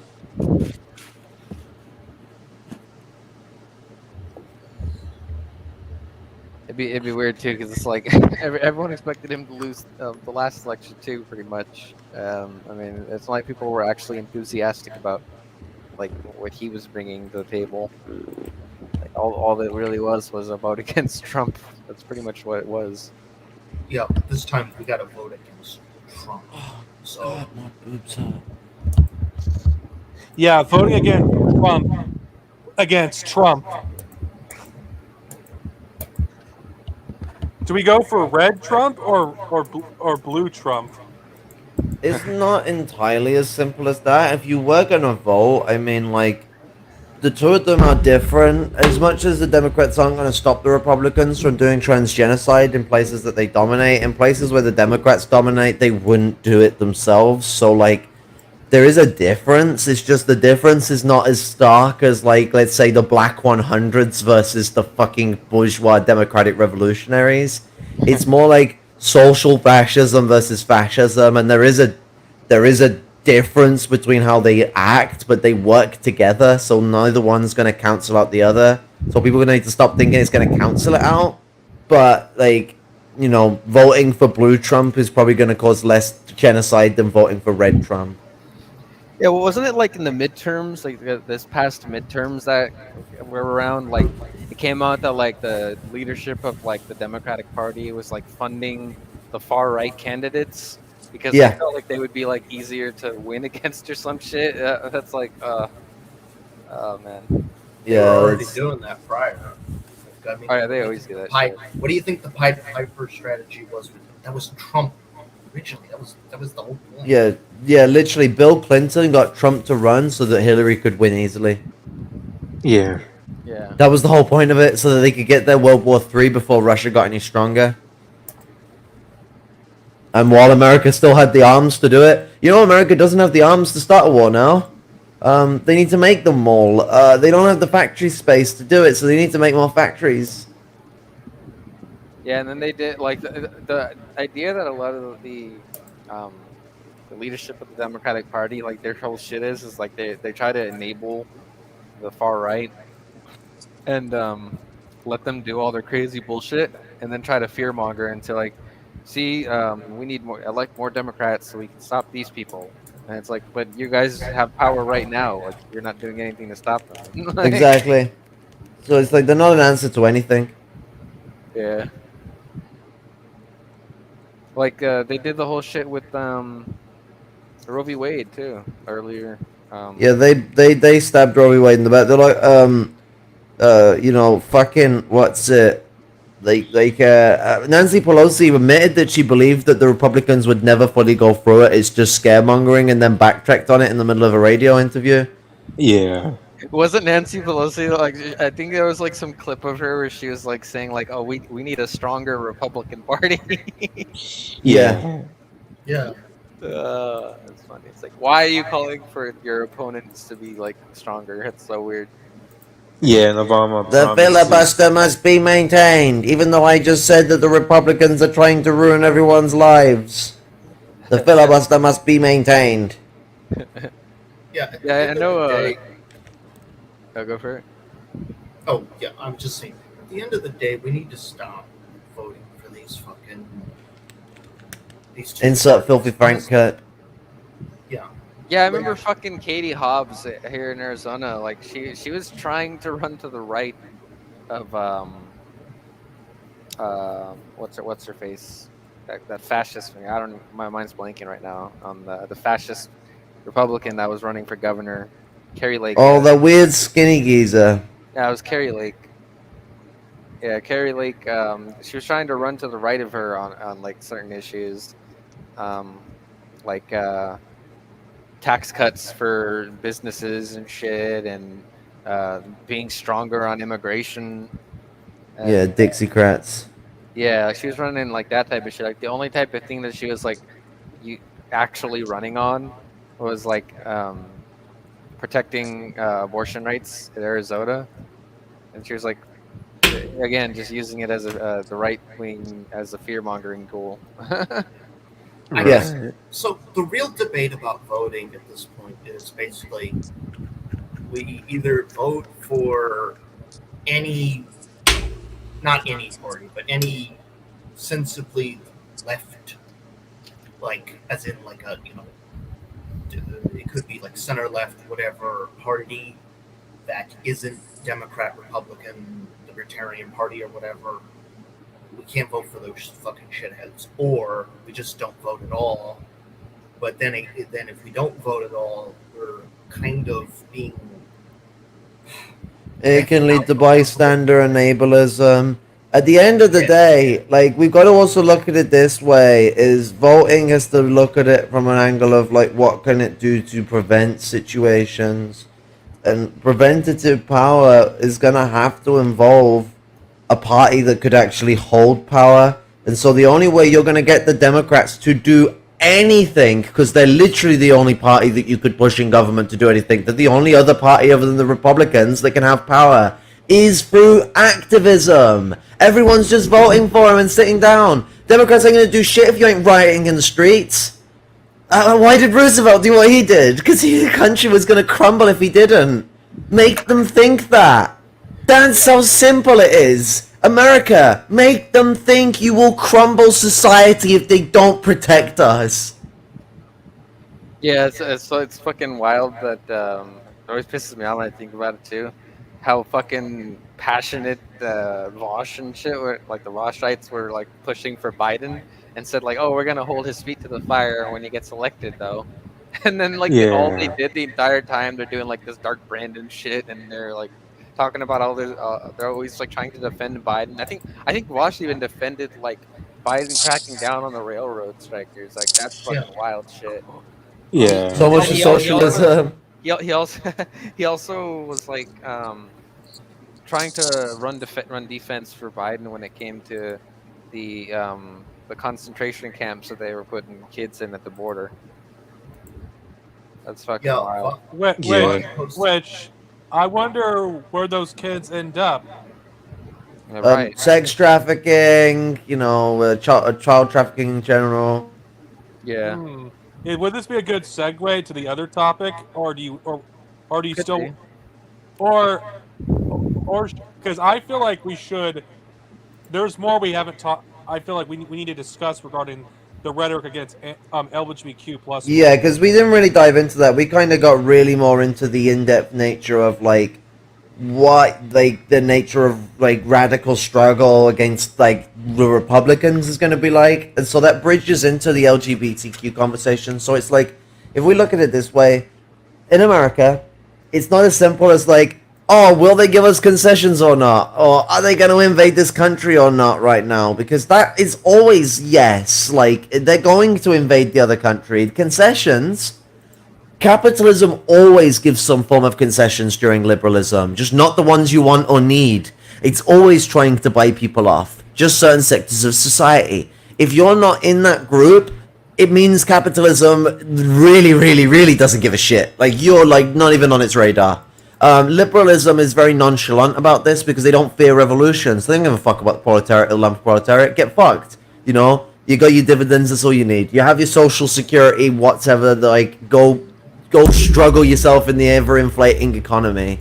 They only care about the middle class and its and only like really the upper sector of it and its preservation. Everything else can get fucked. Anything that's outside of bourgeois.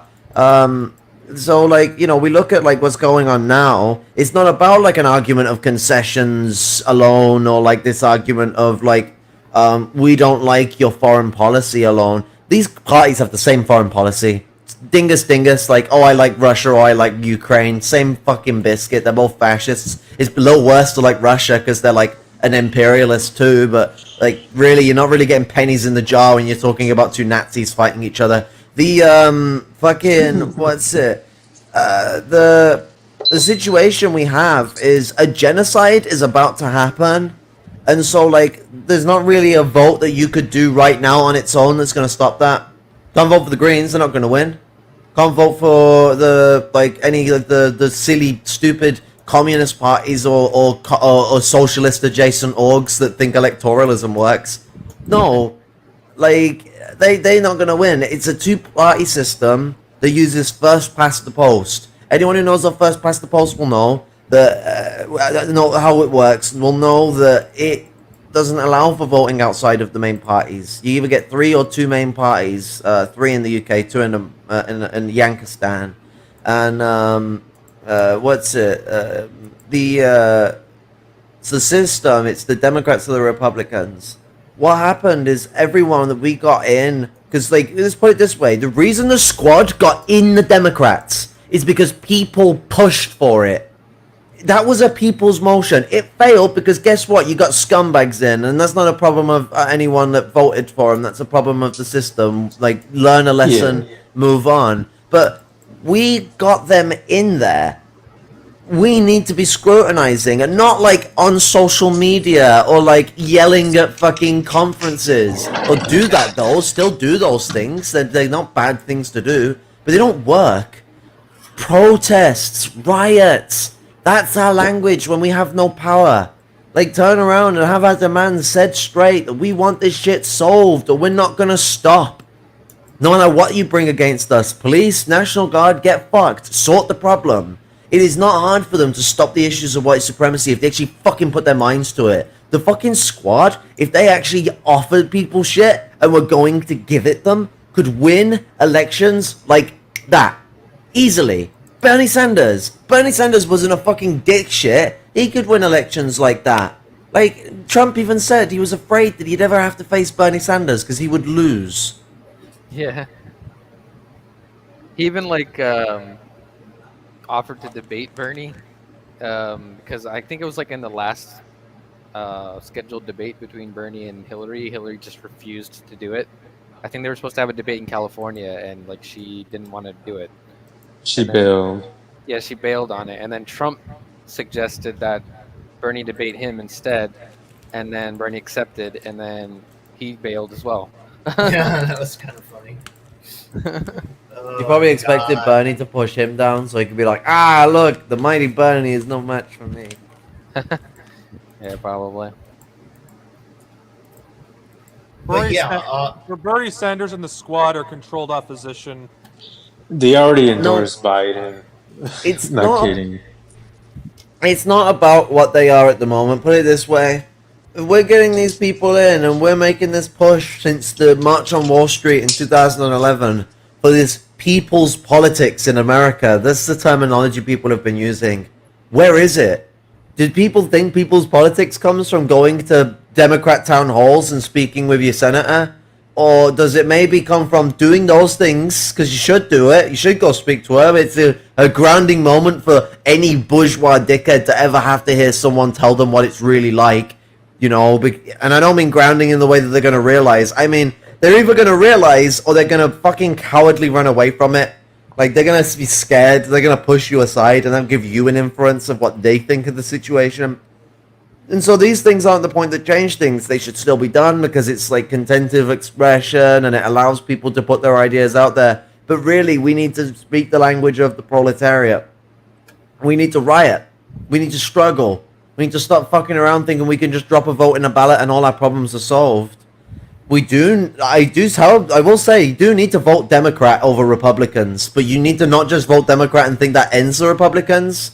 Actually, the Republicans have shown they'll just do this shit that we're going to do, especially since the fucking midterms where they got a load of power over shit tons of states for the state legislators, and so, you know, they've been elected into all these positions. And now what we see, twice as much of the already dodgy shit we've seen throughout Biden's presidency that Biden hasn't stopped. There's supposed to be an executive order that's stopping this. I haven't seen no changes. Why hasn't it been signed in? How long does it take to make an executive order? Trump was popping these things out of his arsehole left, right, and center. This is not hard to do. And so, like, there needs to be protest. Where are the protests? Where are the massive protests for LGBTQ rights in America? Where are they? They should be here. We're on the 7th stage of genocide. They're literally disseminating our reputation within society as a scandalous and conspiratorial, to be of scandalous and conspiratorial nature. So, like, something has to be done, not only to, like, push people with power to actually do something, like, just actually do something, because that's how it works. To get concessions for the proletariat, never once have the proletariat asked for it and got it. We've had to fucking scream for it, so be ready to.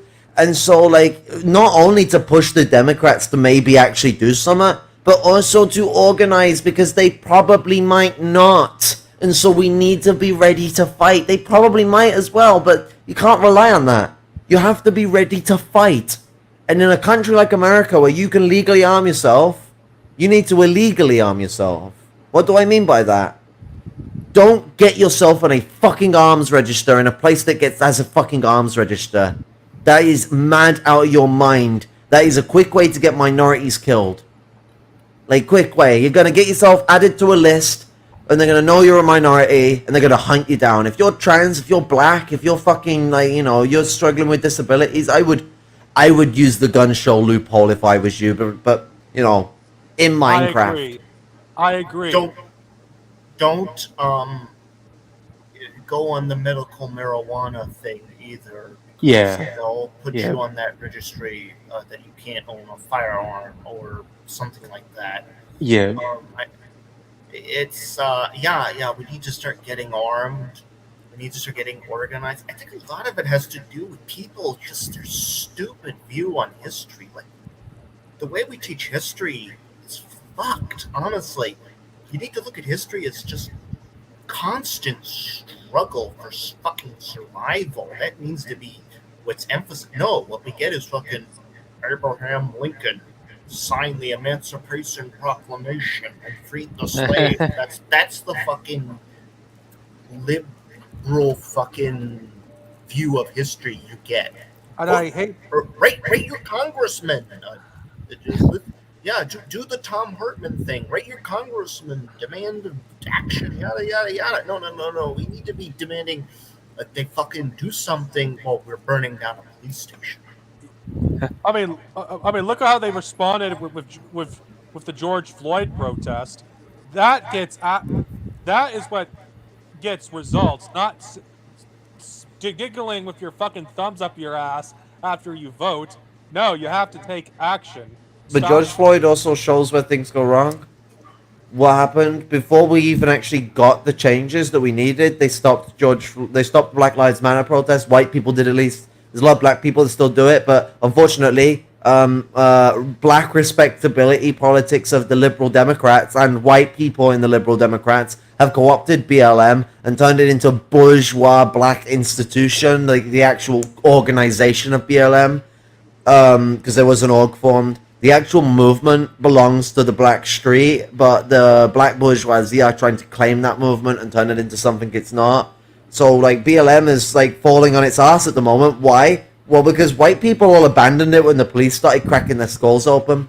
Oh, and when they got the tiniest little bits of changes to police stations in certain states, and as soon as the protests stopped, a lot of those states undid those bills that would change the police system of their states. So, even those victories are no longer existent, and so where's the protests? And I feel like I fear this is going to be the same for the trans situation. They will protest when it gets to a point where it's too late. They're going to wait until murder. Think George Floyd. It took them what, thousands upon thousands of black people for them to get to a point where they're like, okay, maybe you know what, we need a protest, but not years worth of struggle. We're gonna, about 3-4 months, 6 months, 8 months, maybe 10. We're not going to go through the full breadth of years of struggle, because that kind of protraction of struggle would be way too much for us white people to get involved in. No. Like a few months, and then the black people can be left to dealing with the shit that we haven't solved. Oh, guess what went up after Black Lives Matter?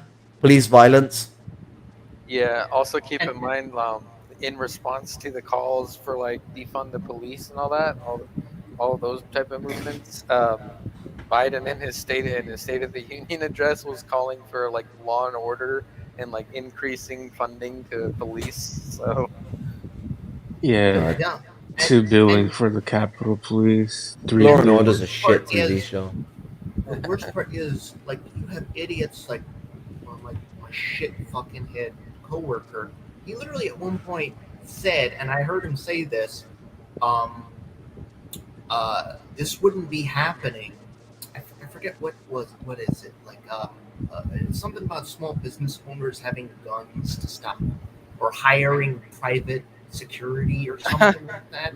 But he said this wouldn't be happening if they didn't defund the police, and I'm like, Jesus fucking Christ, they didn't defund shit. Like, I just, when I heard that, like, There's more police now than ever. but they live in an alternate universe where Biden defunded the police and there's no police. All the It's like- cops it's like out when I here have see- huge. They got the huge SUVs now, and like body armor, like heavy body armor. yeah, like it's like when I hear the certain revisionists defending what was it, the rooftop, was it Koreans or just Asians in general? I don't remember what it was, but like they were like defending like the petty bourgeois shop owners, like shooting at fucking protesters and shit. I'm That's just gonna wild. say this: fuck small business owners. I'm serious. Yeah,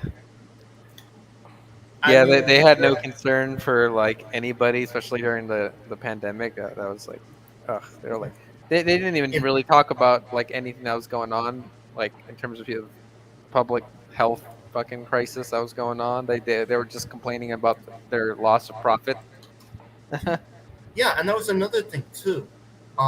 The COVID restrictions, that was massively important to the George Floyd protests, and that was one of the reasons why they wanted to like end the emergency, because it was like all of a sudden people weren't at their shit jobs, and they're they were getting their COVID stimulus, and they were like all of a sudden like, hey, wait a minute, society's fucked. Let's fucking riot. Yeah, for a while there, that's they were something- also using the restrictions they were also weaponizing them to an effect as well. Where they were saying like, you know, it's illegal to be this close to each other and all this shit. You guys are going to be spreading the virus and all this. And even that's even a talking point among reactionaries now. It's like, oh, how much did all the BLM protesters spread COVID with all their protests and shit? Since when the fuck do you care about COVID? Yeah, they don't. But that's the thing. Like, these are the people that will weaponize anything just to like try to push a bullshit talking point. Like, they don't care about that shit. It's like when you hear a reactionary talk about like higher suicide rates from trans people, but they don't even try to address like what may be causing that because Yeah, they only talk about it because they like the fact that it's higher. Like you'll see a lot of them going about the 44%. You'll see them put it inside the thing. You'll see the word 44 written around, or it's Yeah. 47. I can't remember the number exactly. I'm not good with numbers. I think it's 44 though. Yeah, for optics' sake, they try to do like this But fake. they do this like to basically celebrate it. They get happy about the fact that that number is how much percentage of trans people are likely to commit suicide. The suicide rate amongst the trans community is one of the highest. It's up there with things like autism, PTSD, why am I having brain fog now? That's gay. Shit, someone take the reins. Yeah, like it's like this fake. The smart fascists will not openly celebrate it though. Like in their head, they'll be like jumping for joy about it, but openly, like if they're like in a debate or whatever with They'll pretend to be sad about it. Yeah, they'll pretend to be sad about it. That they'll pretend to be concerned about the trans person's like safety, but in reality, they literally think they're subhuman. But Which is some of that makes us feel very, very comfortable and welcomed in society. yeah. Dickheads. Well, as Storm was saying, yeah, I do agree. What the fuck will it take for Americans to actually show they give a fuck about marginalized people? Until it starts affecting them directly, probably. I'm just serious. This is history is literally repeating itself. Like, does anyone fucking seem to forget what the Nazis did to the LGBTQ plus community in Germany? Like, over a century worth of fucking literature was destroyed overnight. Yeah, I mean they did that in Arizona. There was book burnings here in Arizona when they were talking about critical race theory. This is in like somewhere between like 2010 to 2013. It was around that time period. They did an actual book burning here in Arizona on critical race theory stuff. Well, it's like it put the science, the research of trans people back by a century, if not more. Oh, in a span of a signal night. This is how dangerous this movement is. Yeah.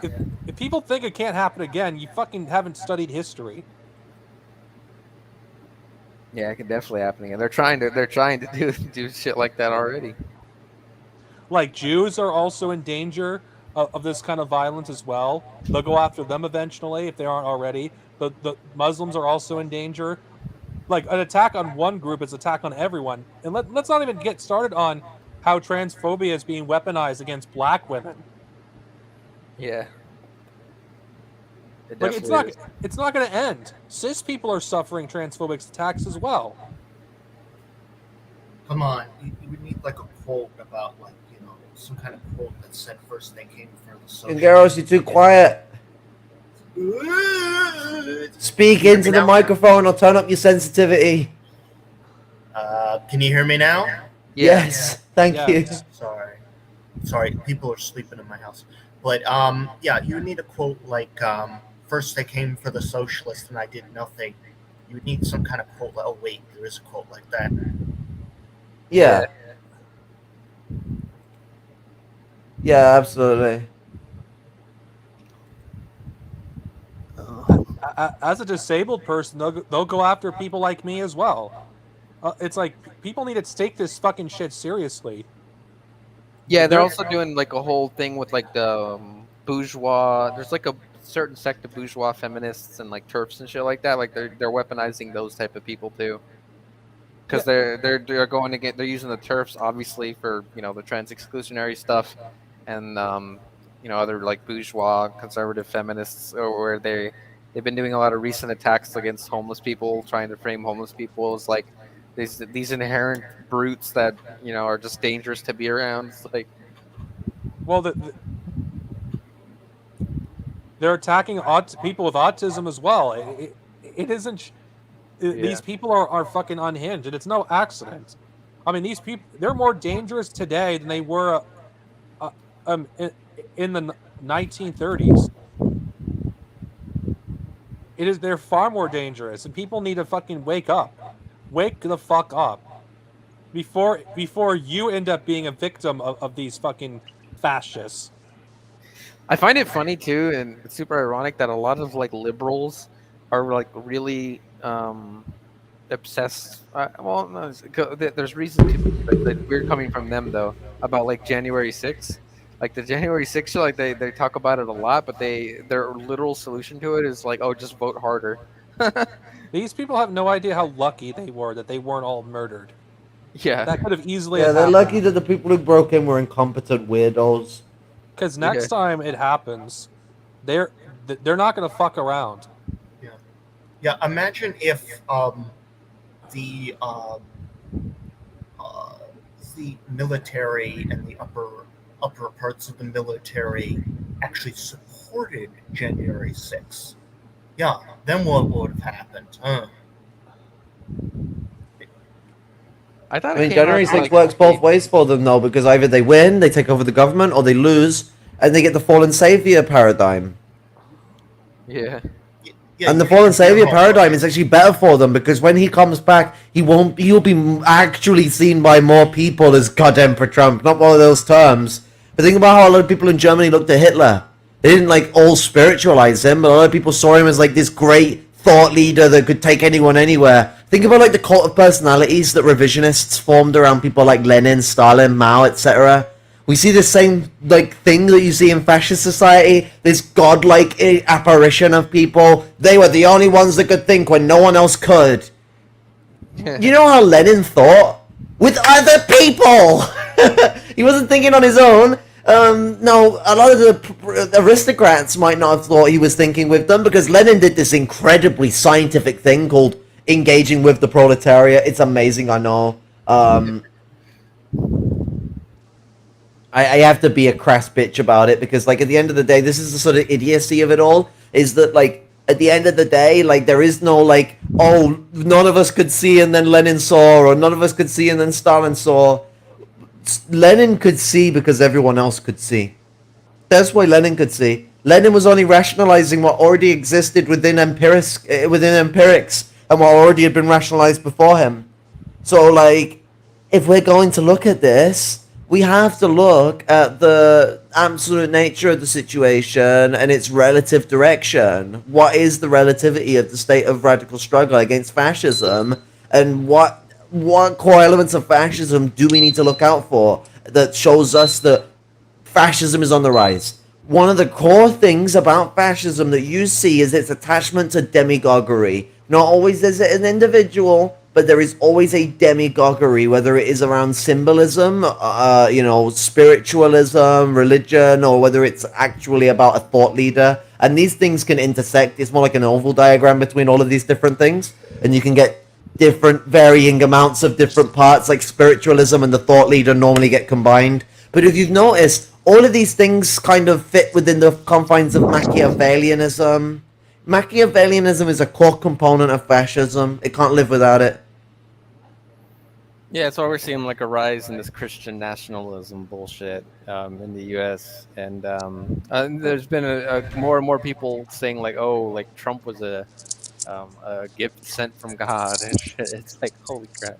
Well, are you guys familiar with the shoplifter that was a trans man that was murdered by a security guard?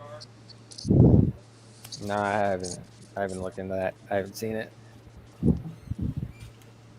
Yeah, I know about that, unfortunately. I mean, it's not. I mean, I need blow high. I mean, this is being treated as normal. That's what's scary about this whole fucking rise of LBGQ+ violence. I have spent a lot of time crying watching videos about the murders that go on all over the world against trans brothers, sisters, MVs. The situation is absolutely frightening. It is a terror incarnate. It makes you not feel safe in any way, shape, or form to be yourself and exist. It is genocidal. It is calling for our eradication, and they are actively engaging in it and getting successes. And people just want to take the coward's way out. The Australian trans community is terrible for this. This whole idea of like we could just vote our way through our problems and we can just like step away from the issue, or like the liberal centrism of like, well, there are problems, but at least we have these things, so the problems are okay kind of mentality.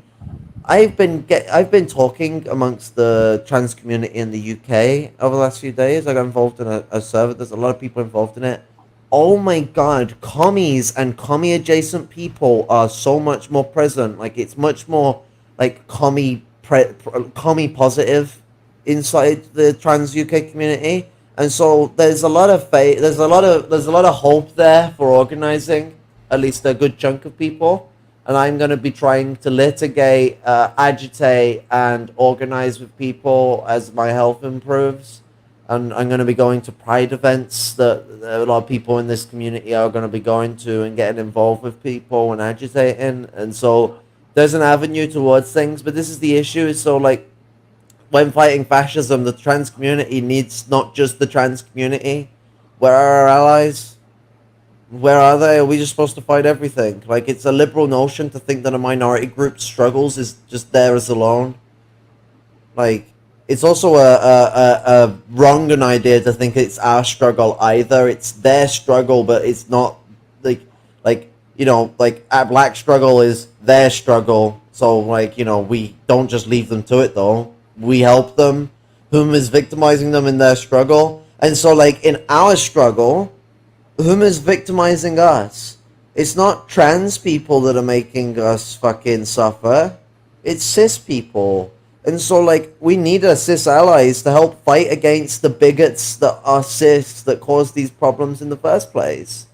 And then we have to think, okay, what causes cis bigots to cause this problem in the first place? Capitalism. And so, people can't think that there is any way to vote out transphobia. You can't. You could vote away nothing at this point. You could actively protest while voting for the ones that aren't calling for genocide, for them to not just not call for genocide, but do something. And then you could get an end to the prospects of the coming genocide, but you're not going to get an end of trans, bigotry or, transphobia. At best, you would get people that are not transphobic rather than people that are anti-transphobic. It's this, the situation is one that requires armed struggle, not litigations with politics.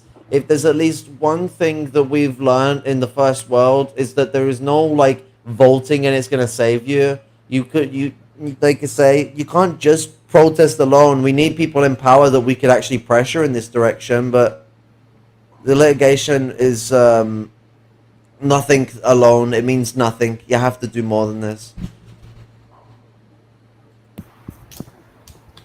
Yeah, and that's why it's always crazy to see liberals try to pretend as if they have answers to this shit. It's we know what your fucking answer is. It's gonna be the same same that it's always been with this voting shit, and it's still nothing's gonna change. If anything, you're just gonna bolster it even worse. Yeah. Their answer is literally doing nothing. Their answer is basically just vote and then go home. As if, fucking, we need to be propagandizing everywhere. Fucking hell. We are so atomized in this society. It's insane. Here in Pennsylvania, I'll tell you just how atomized it is. The corporation I work for, there are things called unionized stores and non-unionized stores. Those stores cannot interact with each other. So I can't interact with a unionized store and the other way around. I can only work at non-unionized stores. That's fucked. Yeah, Honestly. Well, I think this is a good segue to agitation in the workplace. Yeah. Yeah. I th- I think that's a good segue. Now, Yeah. we're all told that for all the us who work in the comments section and here, that politics should not be brought up on the job. I don't agree. I think there's no better place but the workplace to bring up politics. Of course, you be smart about it. You don't discuss it with everyone, obviously. You find a good you find a good time and place to discuss it. But I feel like not discussing it is basically okay. You have all this Marxist knowledge. You learn all this stuff, and I'm just using myself as an example. You don't have anything in your community that could really agitate. The least you can do is to try in the workplace. At least Yeah, get form a union, because at that least that ground basis of struggle is the kindlings that end up leading to wider struggle. Like struggle starts small. If we look at, like, Lenin talks about the structures of how militias form in revolutions, and this is actually just how all things form. So, like, Lenin literally is like, he doesn't speak of it in the traditional sense because he's just specifically talking about militias. So I am using a different example here. But when Lenin talks about how a militia starts off local, then it becomes regional, then it becomes national. That's how all things organize. It's grassroots. So, like, union struggle can't come from a big union first. That'd be insane. It has to come from the local unions, and you can't make a big union. Local unions have to work together as conjoined unions that are unions for that workplace. Once you start making giant unions, the care for that workplace goes away because of the bourgeois nature of those unions. Yeah. I It's like agree. when a company like tries to put on a front as if they're like pro labor or something, and they do like these shitty company unions. Or the Yeah. the yellow unions, as they're called. Those types of things. Like, Well, honestly, on my job, the reason why things have been gotten worse when it comes to the atmosphere at my job is because of the stores union of certain locations unionizing. Now, I cannot speak of what job I work at because I keep if I don't know if someone at my Amtrak. job if someone at my job by some chance watches this and snitches on me for talking about stuff that happens behind the scenes, so I can't discuss it, but it's a retail job. yeah, my father used to. My father worked at a unionized, he was unionized carpenter union, and he said, like, what they used to do to scabs, people that used to work when they were on strike or something like that. And we need to get back to stuff like that, honestly. Like, this non-solidarity thing is fucking disgusting, honestly. If you snitch or do stuff like that, you need to be tarred and feathered. Yeah. No, I think you need to be hospitalized. If you, I'm sorry.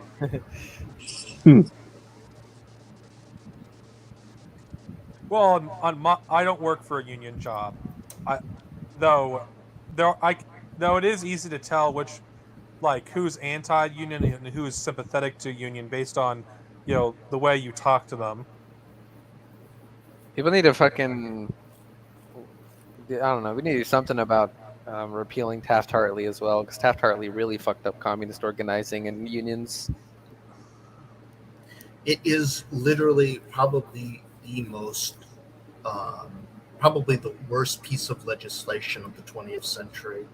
Like, Yeah. I would say, like, Yeah, I agree. literally, it was so bad. Like, to give you an example, Harry Truman, who is a reactionary, even he said this is basically a bill to reintroduce slavery. That's what he called Taft-Hartley.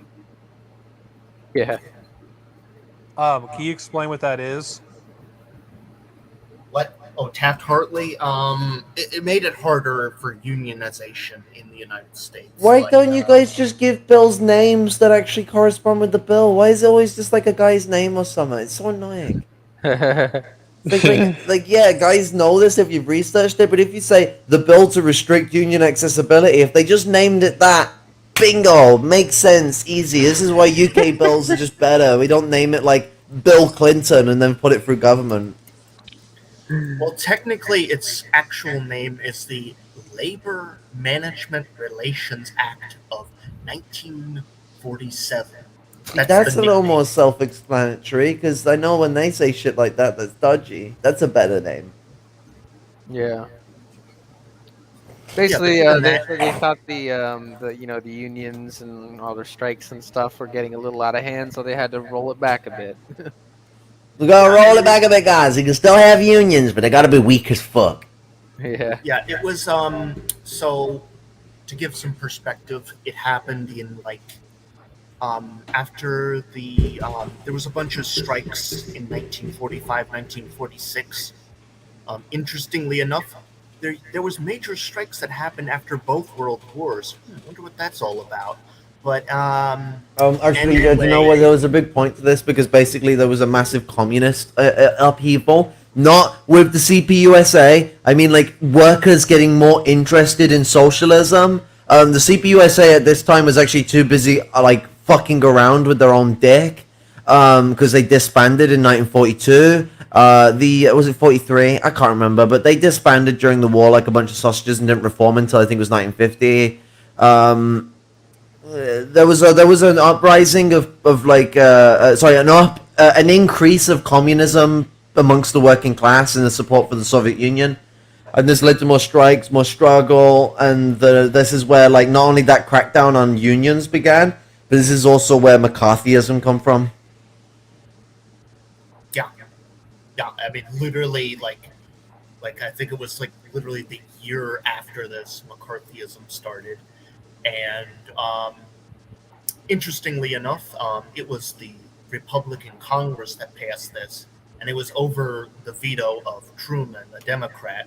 So this is back when Republicans had their overwhelming majority. Like they have now. Exactly. In terms of their political power, they're not culturally wise. They're viewed as backwards, fucking reactionary fucks. But in terms of their political power, they've returned to where they used to be. Yeah, they're not seen as the high and mighty, highfalutin people they were back in the day, because the Republicans had a better reputation than the Democrats in the 30s and the 40s. Interestingly. Yeah, the Taft-Hartley literally banned solidarity strikes, which is really fucking ridiculous. That's still in effect today. Like, I think they also banned political strikes, and I know they banned secondary boycotts, and they banned a couple other types of different strikes as well. And I don't remember if they also banned union shops or not, but they might have, or closed shops at least. Let's be Yes, real. it did. Yes, I think it. Yes, it did. It literally did. The main reason politics is banned from the workplace is because of the forbidden U word, which is unionizing. That's why. Well, I mean, because that's where it inevitably would lead. Well, I mean, not acceptable politics, but if you're a reactionary, you can spew whatever bullshit you want. You want to spew liberalism or even, like, to a lesser degree fascism. Fascism you are more likely to get in trouble for, but liberalism, you can do what you want. Liberalism is seen as what is quote-unquote non-political. Actually, at my job, fascism is completely acceptable. Yeah, like I say, it can be, but, like, usually it's more so just liberalism. Depends on the workspace, depends on the types of people. It's one of them that's quite flexible, but for the most part, most companies that say non-political, what they mean is not far right, not far left, just liberalism, which is a bit of the right, tiny bits of left, and a hell of a lot of center. Well, in my job, it's pretty. You could be fascist out in the open, and there's not a problem. Like I literally had a worker. I'm not even joking. Literally, basically saying it was okay to have Nazis have free speech because his wife is Jewish. I mean, I've heard a lot worse than my job. I mean, I've had people at my job call Chinese people an quote evil alien race. I've had Wow. people just ranting and raving about non-binary toys. What the fuck? I'd had people claim that Joseph Stalin was the Antichrist. Like, I had a that manager that back when I was working service jobs in college, and she literally said that Biden is a socialist. So Well, the reason why I say fascism is acceptable in my job because back when I was more reactionary in the mid 2010s, I'd said some pretty fucked up shit about Muslims, and there was no push, and I wasn't written up at all. yeah, jeez. But I say something against the You cops. said one thing. It's not even that you just said something. You said literally a sentence about the cops, and you got written up. Yeah, that's what I'm saying. Fascism has always been acceptable where I work. Yeah, because fascism is becoming the status quo. That's basically my point. Is what's the status quo is seen as the least political thing in society. Well, even So back the- then, it was fascist. I mean, you had a fucking worker. I'm not even joking. I forgot what this kid's name was, who literally was supported eugenics and Darwinism. I mean, by becoming, I don't mean like society, like in the last 5 years, is becoming fascist. Liberal society has been crumbling since 1993, and like we've seen the fascists cropping up for ages. We literally saw the first sign of like external. So there's been internal fascism in America the whole time, and it's been cropping up within the government since the 90s. We saw this on both the Dems and the Republicans, but also since the Tea Party's formation in what was it 1997. We've now seen a rise of this right-wing fascist element within the civil society, within the public, that has emerged, and this form of fascism, the institutional forms of both fascism and social fascism, and obviously also the external form of social fascism, are all competing with each other. Now, like social fascism and fascism is going to help each other out, but like we're going to see a group some needs from the external coming out and in, and we're going to see the internal fighting over it as well, similar to why Germany went down.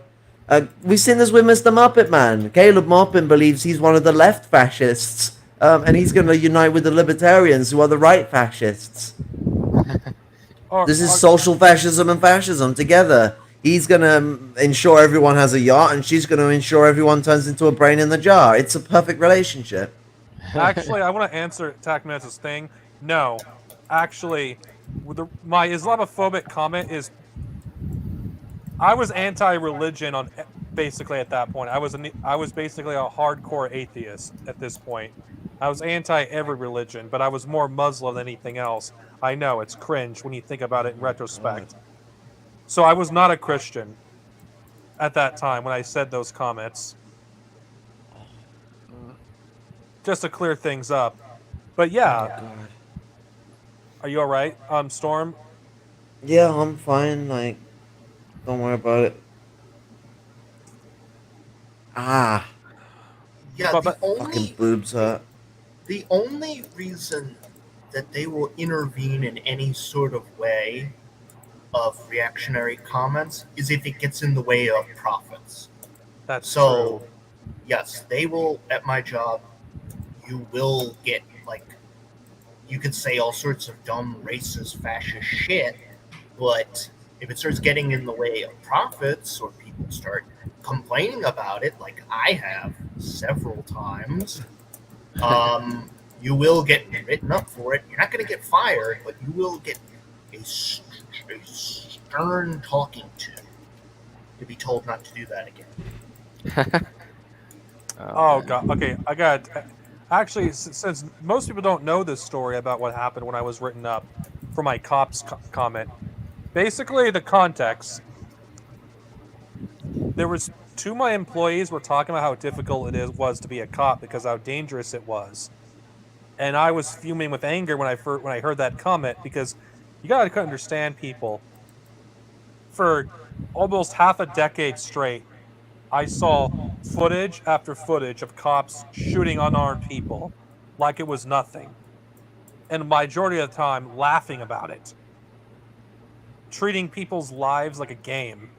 Like, when I basically heard that, I just, not to mention the George Floyd protest was still fresh in my mind, even though this was in 2021. I just snapped and said I said the only good cop is a bad cop and all cops are fascists. That was the comment that got me written up. And the person that snitched on me, well, we weren't on the best of terms by that point anyway, but it doesn't change the fact that I made a critical error assuming that people would follow the same principles I would. Don't snitch on your employees. Or coworkers, rather, No. right? Yeah. That's Oh, and that's the you don't- thing, and that's the thing with like these right wingers. Like, oh my god, if they suppress the right wing on social media, they're going to do it to the left. They're already doing it, and they're already pushing for it. I mean, the second Elon Musk took over Twitter, what was the first thing right wingers started doing? They started saying, okay, ban this, ban that. They want to suppress us and kill us. It's defending the right wing in the hopes that they won't suppress us is fucking wrong. Regarding this, I'm going to use one of my favorite quotes from Thrawn. You want to know the difference between an error and a mistake? An error becomes a mistake when you refuse to correct it. Mm-hmm. And I think that's the most base quote from any Star Wars character, because I think it's true when you apply it to the real world. Yeah. And Because Star Wars is a colloquial tale, it does have that effect. A lot of its quotes end up being like archetypical, so they're not entirely like word to word truth to reality in every sense, but because they're archetypical, they can be, and they can be molded as such. Like Star Wars uses archetypes about being as crazy as like Jung or any other type of archetypical like psychologist has been, because a lot of people who focus on archetypes normally tend to take this like really wonky spiritualist route, and while there's spiritualism to the story of Star Wars, you can detach it completely from it. Take a scientific approach to the entire analogy that's being made, and the analogy that's being made is relevant to the functions within our society over the last 120 years. Well, I think that quote from Thrawn is probably one of my favorite quotes, because it's so applicable to everything we're discussing. Oh yeah, I'm not discerning that. Yeah. I use that quote sparingly for a reason, and I think regarding me, I'll let you speak. No, go on. Well, regarding me, because my error was assuming people had the same values I had on the job. I was naive. Like, you gotta understand, I was sheltered because I was not ready to get involved in politics online in 2020. I was not ready for it. I mean, you've had a peculiar livelihood compared to a lot of people who are in the lower class because of your sheltered upbringing, so it changes your perspective a bit. You've advanced though, like because of your willingness and propensity. I can never spell that word. I can never say that word. Propensity to listen, and like learn from the situation and like actually take a cordial mannerism towards it. You open yourself up to new games. You know what? I can say that about everyone here, is at least like, because I'm the only lumpen proletarian who's like been on the streets and has gone down that bit here. You're like a lumpen. Well, you're like semi-proletarian, so you're in between the lumpen and the proletariat, and you yourself have managed to avoid the streets, but it won't be long before you hit them if you're not careful. Gengaro's new mode come from a middle-class background, and Flashy comes from a working-class background, and himself has got himself a cushy job for all the hard work that he did, you know, growing up in a traumatic background and actually fucking having to struggle to where they're at now. Everyone here has an understanding of the capacitation and necessity of listening to those whom are in struggles and take on those situations. And so when I speak about trans issues, when I speak about lumpen issues, people listen. That's the thing I say about everyone here. That's a facet of engagement that allows for this capacitation for learning and development, whether you did come from a sheltered upbringing or not. Noob Mode's a great example of this because I think he came from the most well-off upbringing out of any of us here, and like motherfuckers all ears. Like Mandem's all ready to listen to anything you got to say and put out there. Like this element of taking on the facets of people's other understandings. This is how traditional intellectuals have always known things. Traditional intellectuals know anything, or sheltered intellectuals, anyone who is like barriered away from society, know things because they listen and learn from proletarians. It's the proletarians that discover shit. It's been the traditional intellectuals that foundate it into rational knowledge within bourgeois society and the societies before it. What socialism changes, what our struggle changes, is that the organic intellectuals of society is how things are dictated upon. Like whether you go down the path of I want to be a scientist or not, everyone in society is an intellectual. And so the foundations of how society is chronicalized and like configured completely alter. And so within the fabrics of this situation, it's one of those moments where you have had sheltering from it. Your experience with work has been different. But you are in a semi-proletarian position, and the world is shaky, and you listen to people who are in more destitute positions than yourself, and you ground yourself in it. So I wouldn't silence or shut up or reduce your point in any way, shape, or form because of that, because your point is indicatively more than the whole of which your own experiences inhabit. It expands out of that.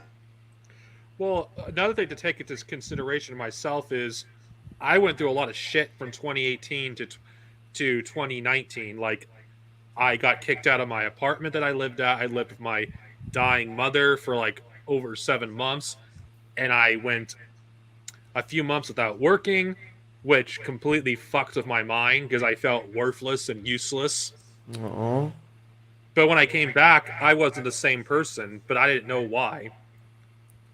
Because you'd been through hell and back. Like, nothing is more harrowing than having to go through what you went through, seeing your mother in that derelict and furtherly derelicted states over time. Well, I wasn't even talking about the worst of it, though.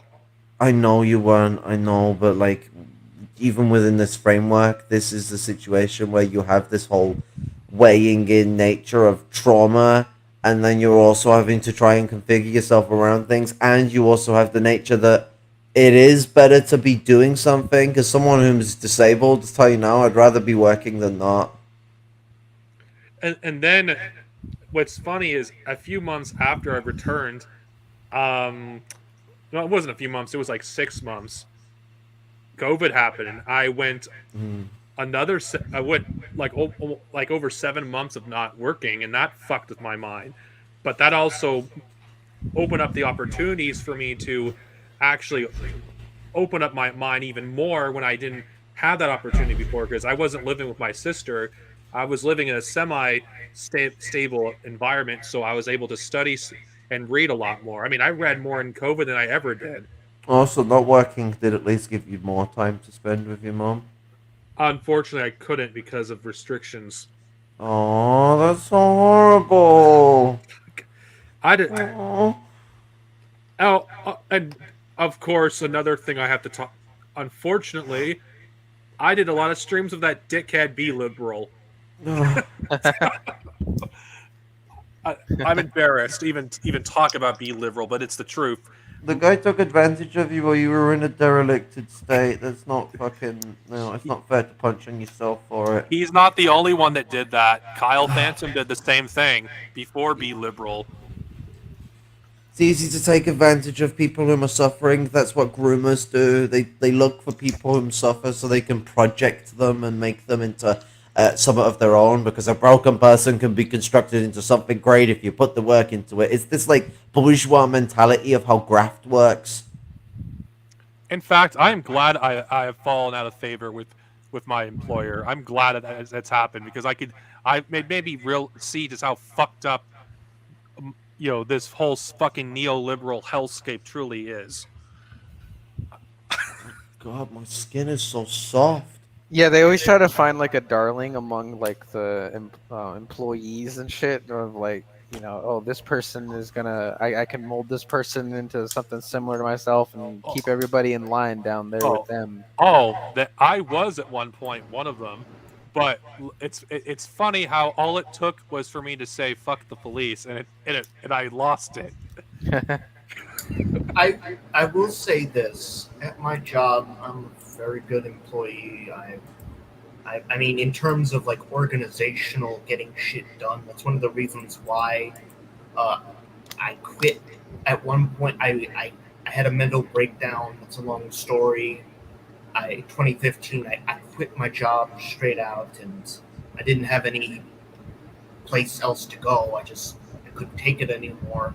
So then they got me back and got on meds, and then I threatened to quit again, and then they just ripped up my resignation letter. But that's the reason why, because they need me more than I need them. Like, that's really the point. And honestly, I still have my views that this job fucking is just terrible. You know they broke a labor law when they ripped up your resignation, and you could get them done for it. Yeah. I could Yeah, have. it's illegal for an employer to decline a resignation in any part of America.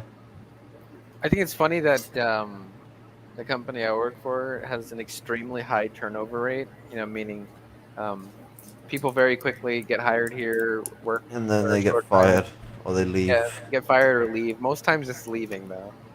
Yeah, after hearing how your work works, people. Yeah, people. Yeah, it doesn't take long to make them lose their freaking mind. Quit this shit. You want to know how they do reviews or at my job now? Have any of you dealt with good cop, bad cop when you got your reviews ever? No. I always they get bad cop in any situation, and I don't work, so I get no reviews. Okay, they get two people, and they both basically ask how you're doing, how's your performance. You know what? Fuck it. I'll just reveal. Oh damn, they're like gaslighting and shit. I'll just reveal what happened. Like, okay, all you guys know, but my audience doesn't. The context. In my review, well, it's not a review. It's a mini. Let's just call it a mini review that halfway through the period. They asked me some questions. One of which is, how would I rate my performance? Now, I got to ask a question for anyone who's watching, or all of you. What do you think of asking someone to rate their own performance? What do you guys think of that?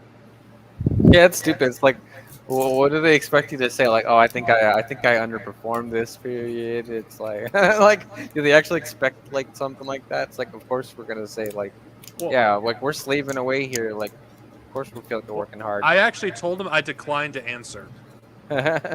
I told them that because I was like,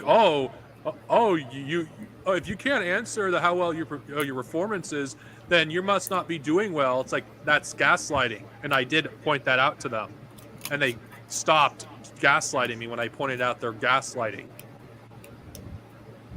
Like, I didn't take their shit.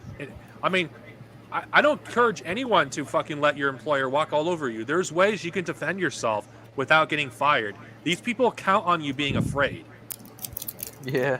As long as you don't show outright disrespect to them or break the rules, there's nothing that says you cannot stand up for yourself. Don't fucking let your employers walk all over you. Just fucking don't. They want you to. That's for dummy mommy to do.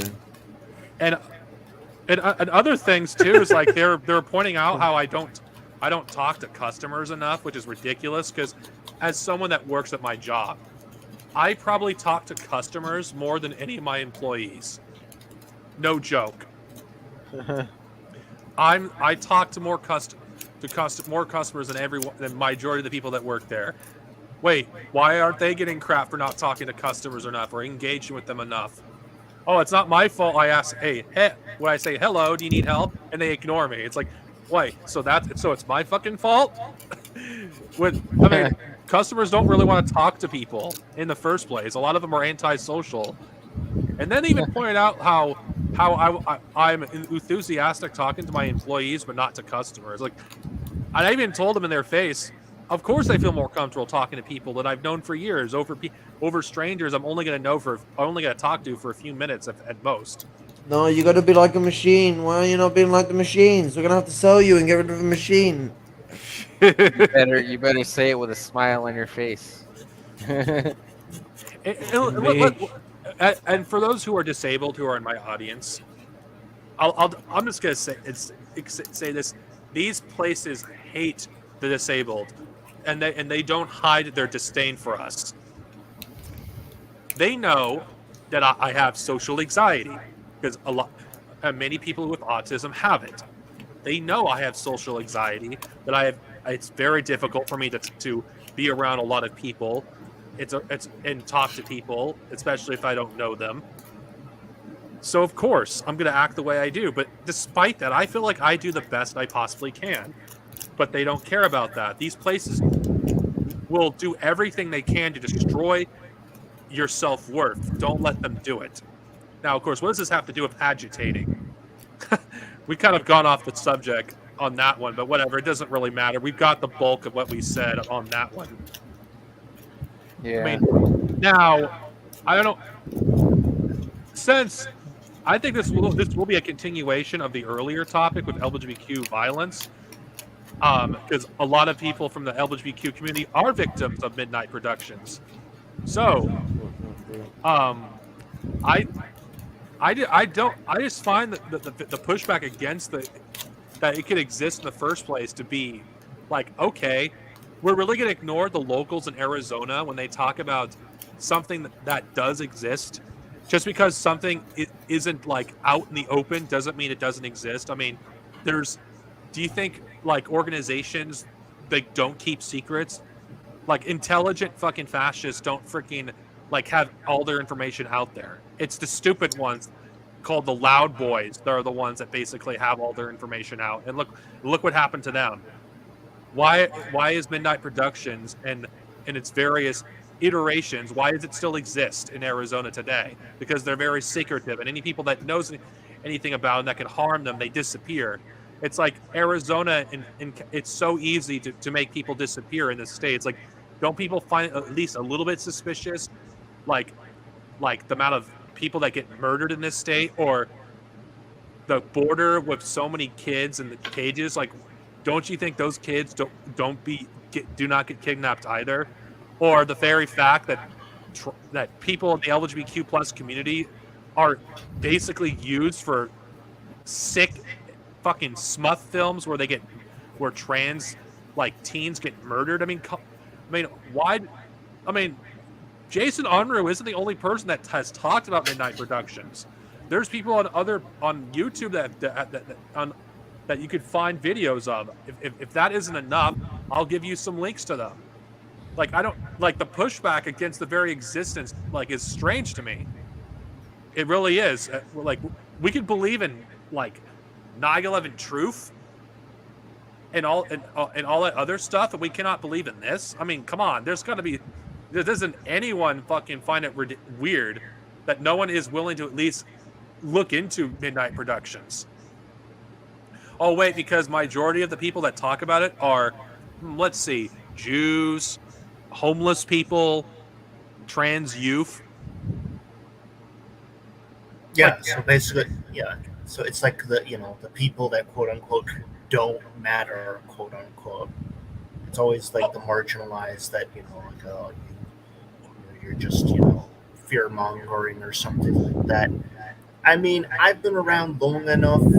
I've heard so many cases of so much sketch stuff happening, and that's not even just the only other sketch thing I've heard about Arizona. Trust me.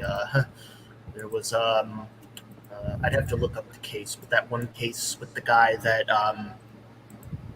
went missing and apparently had some connections with intelligence. It's a long story, but anyway, yeah, I mean,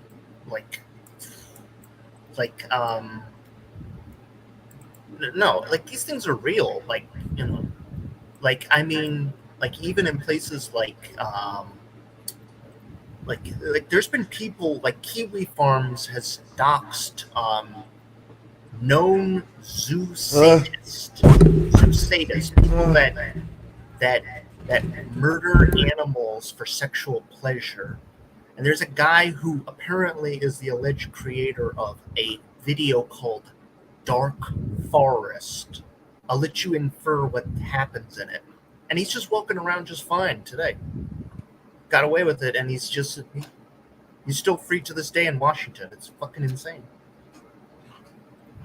Damn. Sorry, my mom was just giving me towels. Oh, this whole situation, it's terrifying because, like, trans sex trafficking, like, we don't make a massive percentage of it. By percentage of community, we have a really high percentage of sex trafficking and human trafficking in general amongst that community, especially young trans women in poverty. And we're on a prime target for ownership by pimps and other people seeking to do profiteering off of the exoticism of trans people.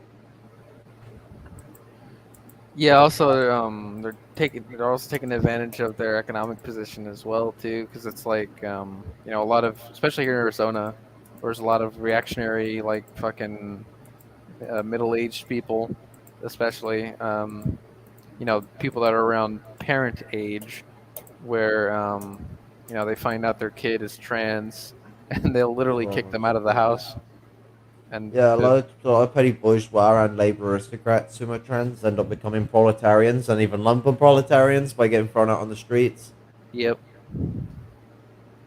All just because they're trans. And, like, it's the lack of empathy within that sort of structure that ends up pushing us all into this fucking confine because capitalism despises us, sees us as a cretin. Yeah. They also see us as exotic.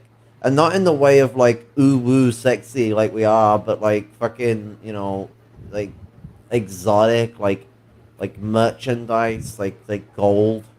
Like, something to try for yourself that not often would you ever get. Well, another thing about Midnight Productions that people just, it's scary that such a organization exists in the first place. It is scary that when you look into Midnight Productions, but I think it's like, what are you gonna do? Are you gonna call the locals of Arizona liars? Are we gonna call every person in Arizona who's ever like heard of them or knew someone that actually survived Midnight Productions? Are we gonna call them liars? Seriously? People will do this all the time. It's easier to deny something than it is to accept it. It's like a coping mechanism. They don't want to accept it because they don't want to accept that we live in a society like that. I mean, I was like that before I started really delving into like the dark web and other such things, and it's a wild ride. Okay, put it this way. Like they're like it's a cult. Like the whole situation is a cult, and so what was it that we were going on about again? I had a really good point. What was the specific thing we were going on about? Because I'm having brain fog. Midnight Productions. Yeah, I know Midnight Productions, but like there was someone else about it. Oh yeah, fascists. Fascists wouldn't want to fucking like hide away from this. Like they want to accept Midnight Productions as real. The mentality that makes people not want to accept like XY fascist group in XY state is real, because obviously Arizona isn't the only place that's having some interesting fascist moments and sex trafficking as well. This thing is a 50 statewide situation. Actually, there probably isn't much sex trafficking in Alaska. This is a 49 statewide situation. And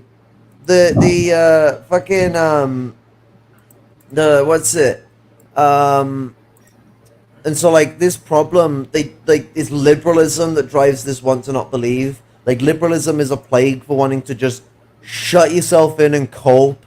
Fascism likes to shut itself off from facts, but not because it's like, I just want to cope and ignore the facts of anything and try and push an opinionated situation.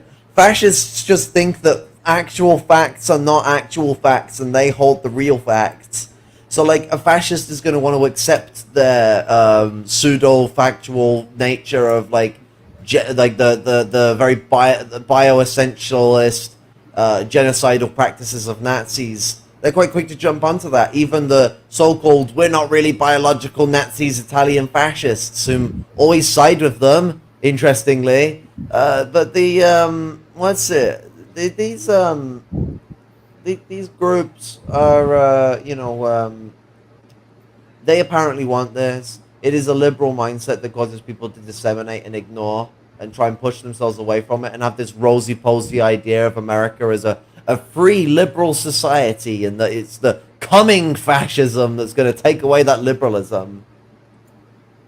George Jackson quote, please. Oh, I hate to break it to you for all you people that deny this sort of thing. Fascism has been in this country for a very long time, before many of you were even born. Shit, that's crazy. And how many okay, sorry, I'm having a brain fart. If you guys honestly, no, sorry, not guys. If you honestly think they wouldn't make you disappear for your political views, you are fucking mistaken. They want me to just disappear because I have tits. They will make you disappear. So soft. It's like, no, this is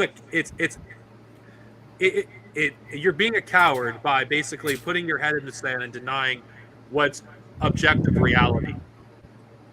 Now, you could have thrown around, oh, but there's no evidence that this Midnight Productions exist. There's way too many instances of testimonies from people that have seen, like, people getting taken away, or survivors of Midnight Productions, or hearing people that have heard about the Midnight Productions or ran into them or narrowly avoided being kidnapped by them. Like, the evidence is out there. Just because it isn't on some fucking social media post or fucking some thing on Wikipedia doesn't mean Midnight Productions doesn't fucking exist. These organizations are secretive for a reason. We also got to keep in mind too, Wikipedia also distorts facts too. I mean, it's the same one that talks about 9/11 conspiracy is fringe and lunatic. Don't look into the facts about it though. Or the Franklin child trafficking scandal, which happened to be Republican officials in Washington D.C. who all got affected by that. Yeah, don't look up that Dennis Hastert was a pedophile or fucking pretty much a significant portion of Congresses as well. But they also got the ongoing Jeffrey Epstein shit with his Lolita Express thing, and they had a bunch of lists of names and shit, including Trump and a bunch of other people. And for all you know, they might have some ties to Midnight Productions in one degree or another, though we can't prove it. Yeah. Yeah. I mean, we're living in a world where even if they're not directly tied together, they're inexplicably linked because, it's in the same industry. It's bad regardless if they're related or not. I mean, Daisy's destruction was considered fake until it was leaked. When they found out it was actually real and the creator of it was caught, an absolute disgusting piece of shit. People didn't want to believe that somebody would do that. I don't remember what country they found him in. Was it Australia, New Zealand, somewhere else? Philippines. Okay, yeah. Yeah, that's where a lot of this sex trafficking happens. I wonder if he had close ties with Duterte. Yeah, it's third world country. You can exploit homeless children there. Really good way for a rich Australian con artist. Probably had a glowing endorsement from Xi Jinping. Yeah. Oh my god. Yeah. Careful. We're pointing that. Oh, well, one of the leaders of China being a pedophile. Oh, careful, guys. We're gonna track all of the revisionists calling us Guys, they didn't have racist. sex, so it doesn't count. Caleb Marpin never inserted his penis once, so it's totally not sex. Like that. It was so funny when I was dealing with that, that Pat Suck that was trying to defend Caleb's sexual exploitation of women through prostitution that he forced them into. He's like, oh, but he only got spanked by him once a week. So like, how did he sexually exploit them? And it's like he didn't even have sex. So it's like, bro, are you like some Christian who only does missionary? Like, maybe you need to branch out a bit. Like, I mean, you could use your mouth and it's already sexual. You could be playing with tits and it's like already a sexual attack. Like, oh my god, getting someone to spank you, that is very sexual, especially when you're getting turned on by it and you're creaming about it and you're literally like wanking off to people's child abuse stories. Right. Well, I just don't buy that people don't believe midnight production exists. I really don't buy it. I just see it as a cope and fear. Yeah, it's what's it like? Even if you're in a situation where you can't prove it, it's in that distilled point where it's like, okay, but it's out there. Word is saying about something that has got the name Midnight Productions, and so even if you were going to take this agnostic route, like that's still having to admit that there's something out there that exists. Liberalism is not doing this. Liberalism is denialism because denialism allows them to protect themselves in their little coveted towers of bullshit. My answer to liberalism is stop moving your lips. We know that you're lying. Don't tell her you need me. You're killing our time. This system says it's so grateful, but really, what is it? It's a system that is very, very hateful. And we've got to be ready to go. We got to be ready to go. We need to be ready to fight. Like, this system is full of bullshit. Liberalism keeps saying it's going to save us. When? We're all dead. Yeah, if liberalism ain't gonna save shit. I mean, if Midnight Productions, an organization like that, can exist in this country, then then who's to? Poor people aren't safe as a whole, especially if you're a child, and God forbid you're a trans youth or a woman of Mexican descent, like God forbid, or illegal, whatever you want to call. I don't want to use that derogatory term. I don't even like using the word illegal, but an undocumented like woman or children. It's like it ain't. This country ain't safe for anybody that isn't white, especially if you're poor. Yeah, I don't remember exactly where the Midnight Productions location is supposed to be, but I think it's supposed to be somewhere in the Mesa area, which wouldn't surprise me at all because there's a lot of weirdly bad shit that goes on in Mesa on a daily basis. Yeah, up in Phoenix. Yeah. Yeah, Mesa's fucked. There's a lot of fascist shit going on up there. Yeah. A lot of real violent gang shit going on up there too. I used to know a girl that lived in. Actually, I knew two girls. The police are involved in them as well. From what I've heard, the police have heavy involvement with Midnight Productions. Yeah. Would explain why they get away with the sex trafficking. I mean, the FBI has been shown to cover up the sex trafficking in general. The police and the FBI are always fighting to be big shit Gestapo. Yeah, anyone that I've known that's ever lived in Mesa, they always talk about the drive to want to get away from it as soon as possible because it's pretty bad down there. Well, what I've heard about Midnight Productions, I just listened to testimony. Mentioning Midnight Productions is basically the equivalent of mentioning Voldemort. Whoa. We can't be mentioning either of those people. They're really bad and scary. Well, I'm using that as an analogy because... Yeah, no, I'm playing into your analogy. Well, I'm not clarifying for those who in the audience, actually, more. Oh, sorry. Autism okay. moment. But seriously, like, we should sit back and listen to people who actually live in Arizona instead of ignoring them. Just because they're not a fucking communist or doesn't mean they're not worth listening to. I mean, fucking God, for damn it. It's like these, like anyone that comes out of Midnight Production that survives is fucked for life. When I hear the word Mesa, I just think of Black Mesa from Half-Life. Of course. Actually, Logan, people reported things about Midnight Productions to the FBI, and all it did was got people put on a watch list. This is why. This is exactly why people hate the fucking police.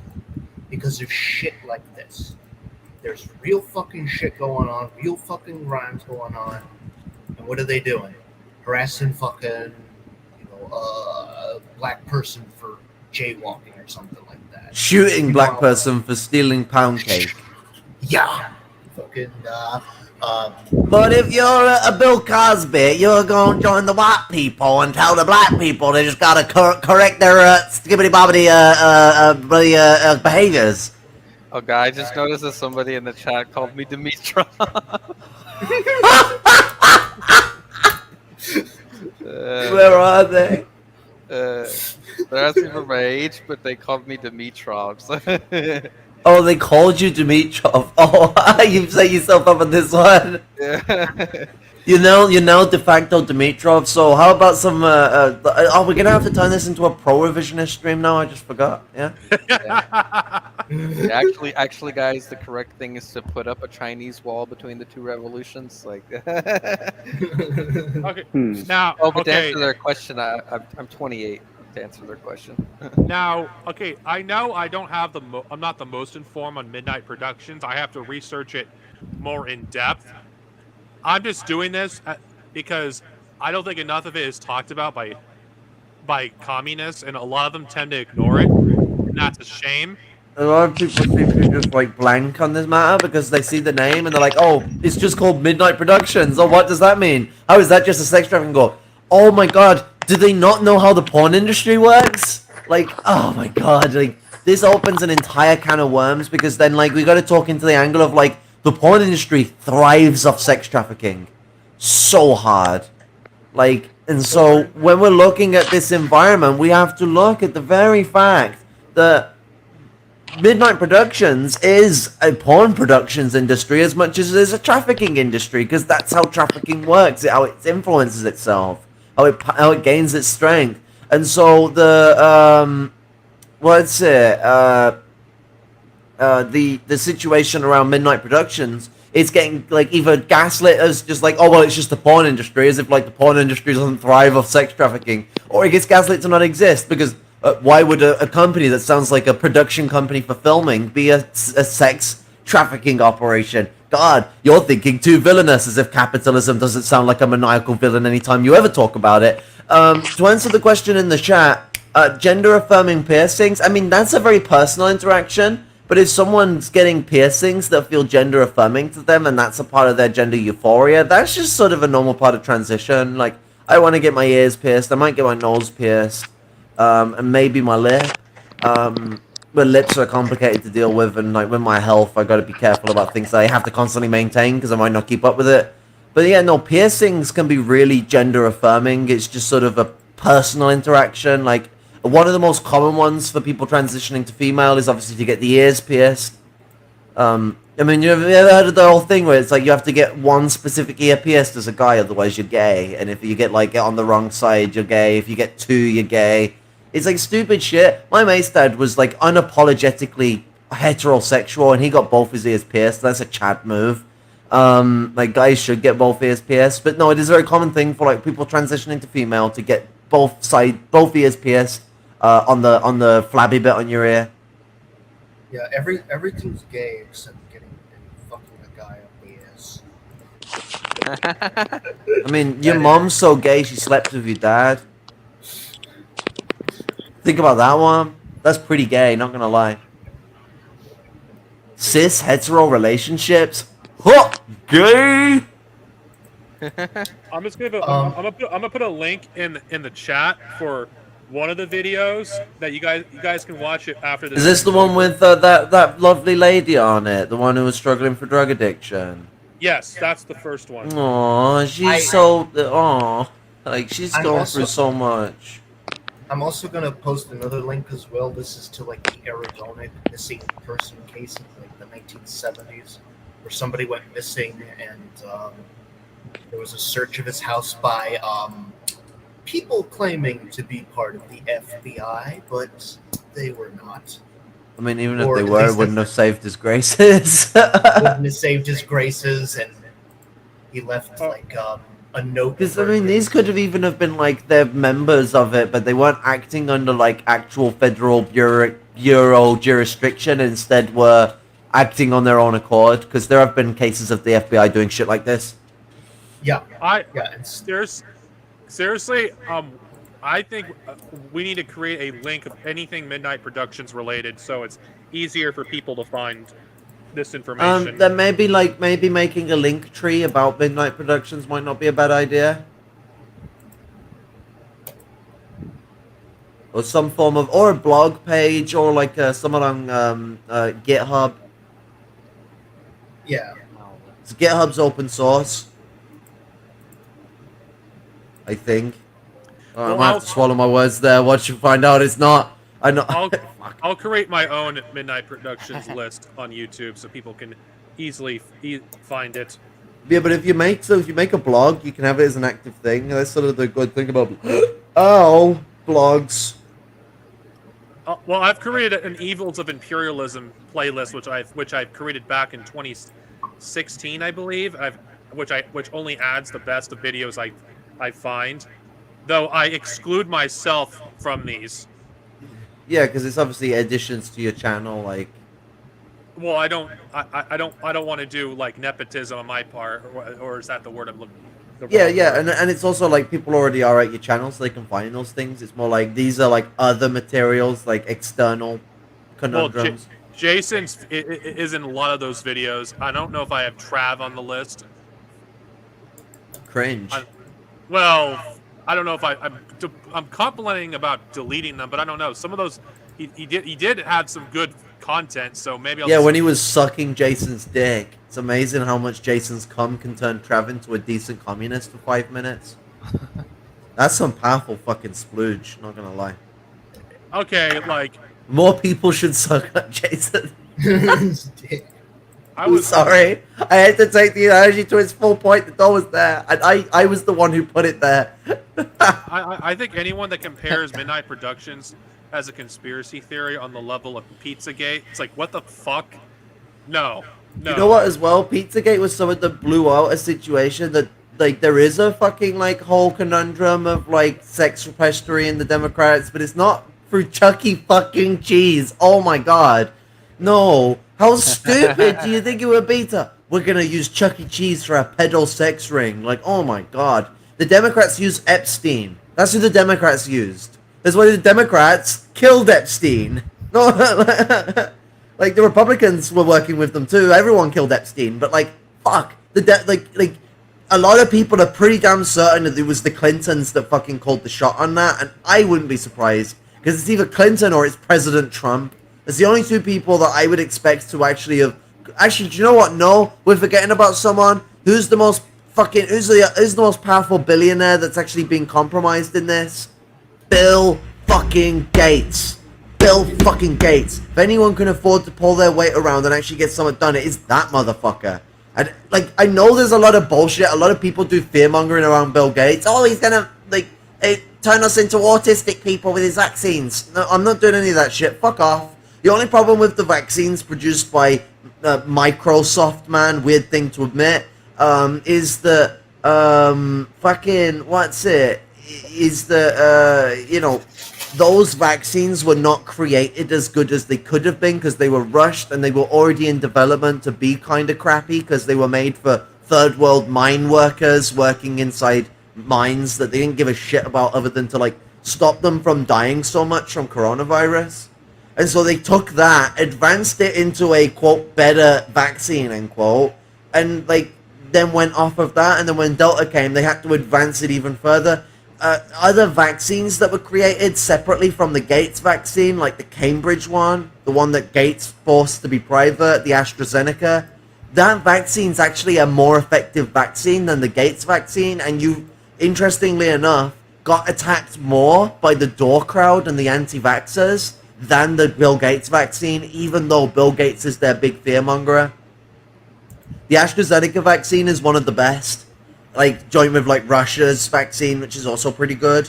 And the so like the whole vaccine scare is bullshit. Gates is a fucking menace, though. Gates is a menace. The reason the third world does not have vaccines for coronavirus right now is because of Gates. The reason why, the understanding of what coronavirus was, Gates knew. Gates was a part of the COVID project to make it the whole time. He was one of the main funders. And Gates isn't someone to stay out of intellectual affairs. I know he's not like the bourgeoisie of Browning's day where he's like a mad inventor, but like he is still an intellectual. A lot of people seem to think that capitalists are no longer intellectuals, that they don't think for themselves ever. And anyone who says any stupid shit like that might want to go look at Donald Trump, might want to pull their head out of their fucking self-righteous arseholes and think. Just because they don't see a capitalist doesn't mean he doesn't think. Oh no, he thinks a lot. He thinks an absolute lot, but he also gets a lot of people to think for him.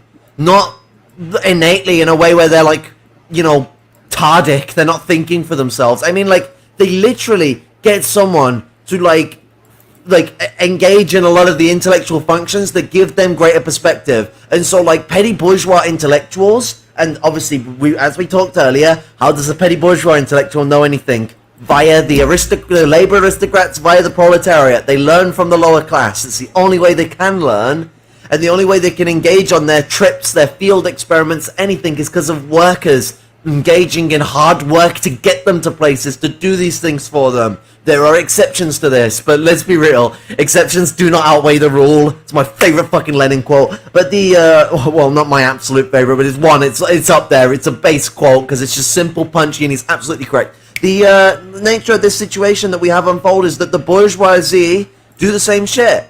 They don't just like leave the petty bourgeois intellectuals to know shit and not want to know anything themselves.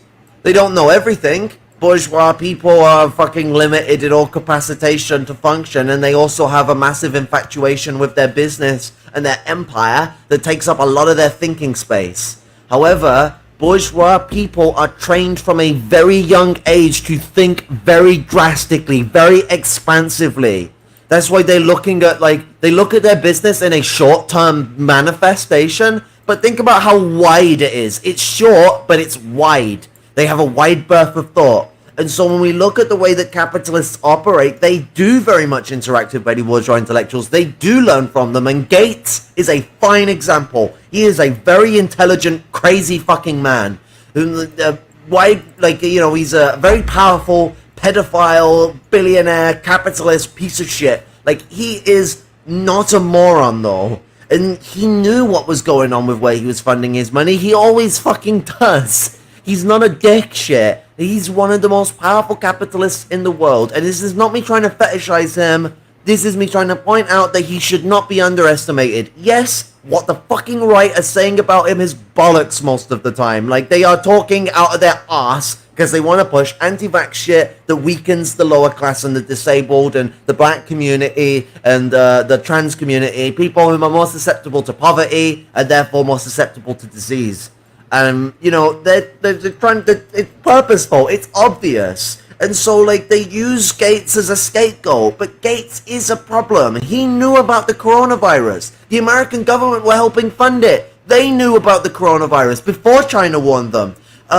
Fucking Britain used the proxy of private, quote, private individuals, end quote. They funded those private individuals to fund this project. The British knew what it was. They let it fucking... Whether it got out the lab on purpose is contentive and worthless of an argument because it got out. Whether it was purposeful or not, could answer shit, sure. But it gives you no new answers because guess what gives you the exact same answer? What did they do when it got out and they knew it was bad? They let it spread on purpose. Capitalism let it spread so it could get its crisis of capitalism and blame it on the coronavirus. They let it spread. And so we're now in a massive crisis that has allowed fascism to take the next steps forward. Think about it. How bad was transphobia before the coronavirus to after it? Think about it. What happened? The militant wing of fascism took massive steps forward, and where are the communists? Where are they? The anarchists are doing something. Where are the fucking Marxists? No. Oh, we should maybe vote for Biden again because I'm in the fucking like what's it? Like one of the like in many ways the APL is quite attractive in some of the ARML positions they push, but they also do the anti-dogmatist trend of the 70s where they get so caught up in this really weird mannerism they end up pushing reformism, not Lenin's we need to sometimes support a reformist strategy. No, reformism. This is capping the movement at its knees before it's even started. It's not started because the communists just said, we support Black Lives Matter, rather than getting in there. Not in there to just be a separate group that supports it and activizes, because that did happen. I mean, fuck being, we're just the communist group, woohoo, here's our red flags. Get in between the other groups, speak to people, disseminate. Don't just sit there as this one block. We've never gotten anywhere just doing that. Work together. The Union of Marxists is there as a party, so go and split into smaller groups and move around the protest and engage in the different groups there to try and radicalize them, rather than being like we're just another group here on our own waving our flags. It's good to have that block there. It's not good when you're not doing anything with it. All you're doing is being a part of the protest, not ingraining yourself in it and radicalizing the protest. It's great to turn up. It's even better if you actually fucking did something. Try to demonize the people that that they're not on even these people's level. But the thing is that a lot of them are just like revisionists to begin with. Like they're gonna talk about all this bullshit. They're gonna sit here and talk about useless crap like the progressive nature of fucking Russia or China developing Africa. It's like, okay, you're so far behind in like what's actually going on. It's like everyday people are literally ahead of you in this regard. Like I agree. It's like the everyday person doesn't give a fuck what's going on in Russia. When they see Russia, they see their prices for everything going up, food, gas, housing. Like they're not concerned who fucking what asshole is going to win in Ukraine. They don't care about that. What they care about is, okay, how am I going to feed my kids? How am I going to feed my family? You don't care about the invasion of Ukraine, like for the purpose of taking Ukraine, are middle and upper class Russians, typically upper class. You know what the lower class Russians, the only thing that they're concerned about is Ukrainians are suffering because of Nazis. And you see this with Russia because in the lower class, Russia is Slavic as fuck. If you go in the working class of Russia, you've got very thick Slavic accent.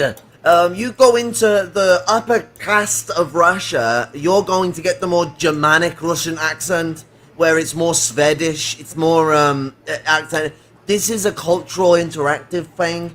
The Germanic dominative purposes of the Russian bourgeoisie is interesting because it shows the interactions between ethnicism, racism, and capitalism, and how it relies on these functions to survive, and how Russia actually still represents a lot more of its barbaristic elements from feudalism than, let's say, like the British do. Actually, the British probably aren't the best example, nor are the French. Who's a good example of people that aren't fucking other nations in their own country? Not Italy. There isn't actually really a good example. But Russia is worse than, let's say, like Western Europe is for these things. Like Russia has a more active campaign to pursue Slavic groups, for example. We saw this with the Tatars.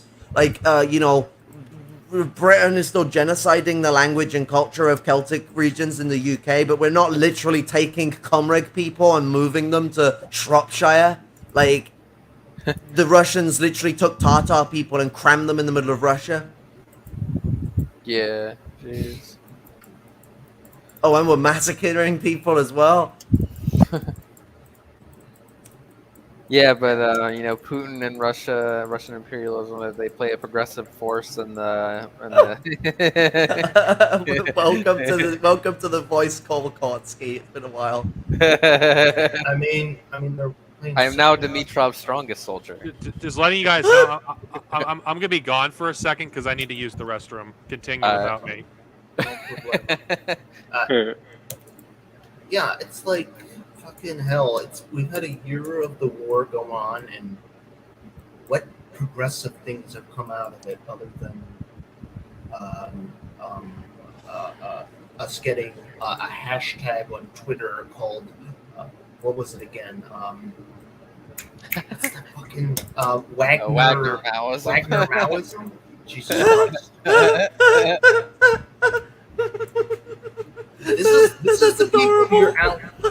This is the people you're allying with, these infocell Nazi types. Fucking Magna Wowism, B-Level's favorite ideology. For real.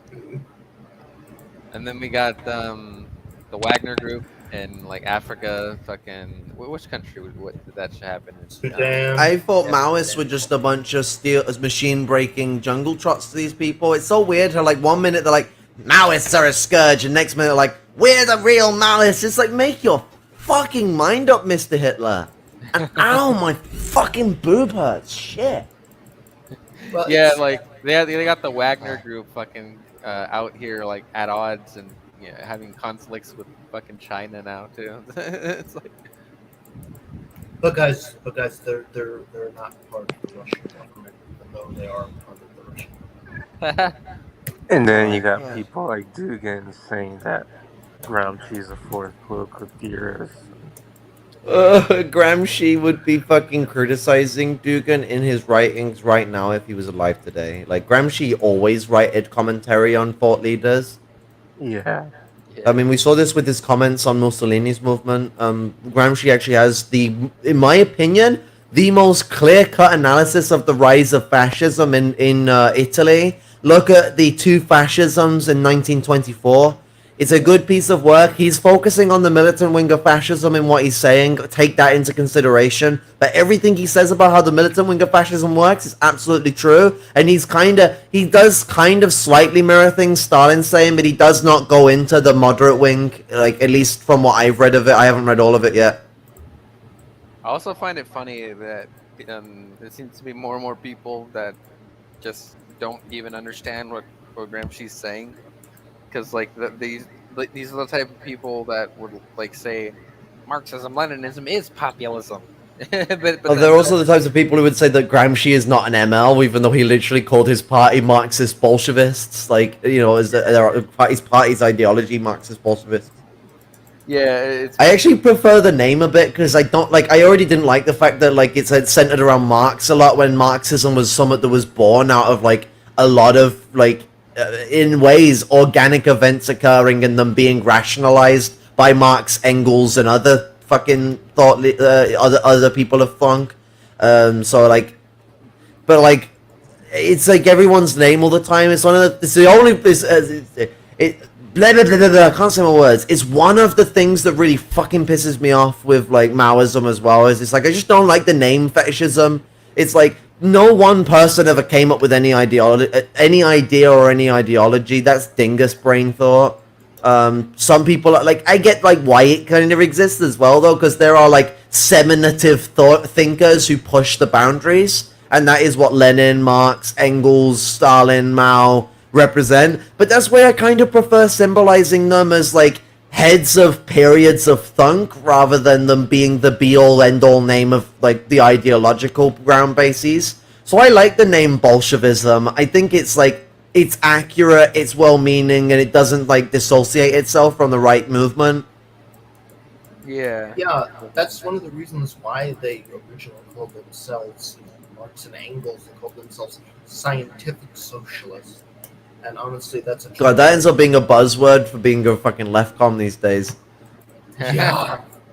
Unfortunately, We're the Union of Scientific Socialists. Here's our leader, a bourgeois Russian German who like really hates poor people.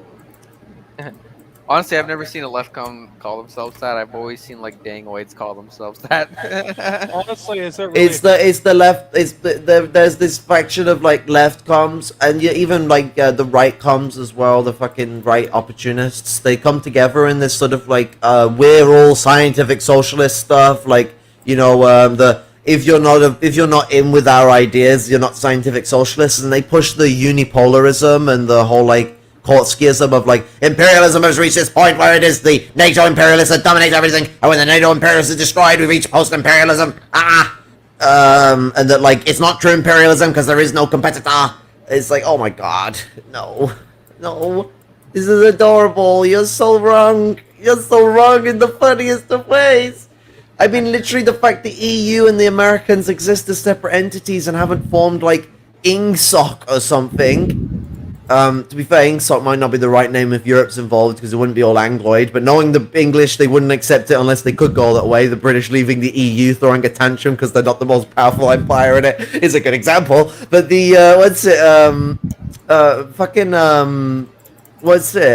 you know, it's not INGSOC. Even the British are trying to warm up to form a union like of sorts with America, a trade. They've already got a trade deal, which is an imperialist form of unionization. But like, they haven't fully litigated the kind of like integration that the EU has, but that's possible. The British could very much like end up trying to integrate America into the Commonwealth, and America might try to integrate Britain into something else that's a little more along the lines of its Republican values if they don't have this second 1776 that people keep talking about. Which, to be honest, is actually not unlikely to happen. It's quite likely it could go down, unfortunately. But then kind of fortunately as well, because if the communists can get their shit together, you guys could do something about it. I don't know. But the, it's really unfortunate because everything's going to clamp down on people's ability to organize, and then this war's going to happen. And, like, it's just going to fucking be massacre. Like, people need to be prepared for that war now, not after they disseminate us completely.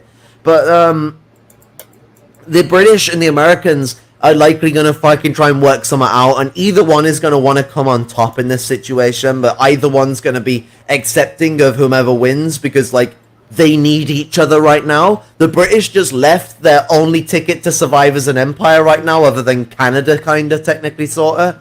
And so, like, they're in a bit of a buggered state. The best option they've got is uniting the Anglosphere, which is, like, the Commonwealth empires. That's Australia, Canada and Britain. They're the big empires of the Commonwealth.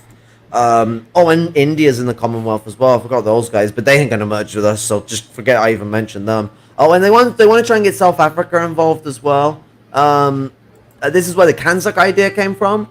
But then there's like, okay, but that still probably wouldn't be powerful enough to combat China or America or the EU. It might be. I mean, the UK, China, and Australia are not weak countries, but they are basically the main countries powering it up, and then obviously the wealth that can be extracted from South Africa, that's where they want it, and they want it as a main port at the bottom of Africa to advance their trade so they can get back the wide old trade routes of the British Empire where they could send ships anywhere.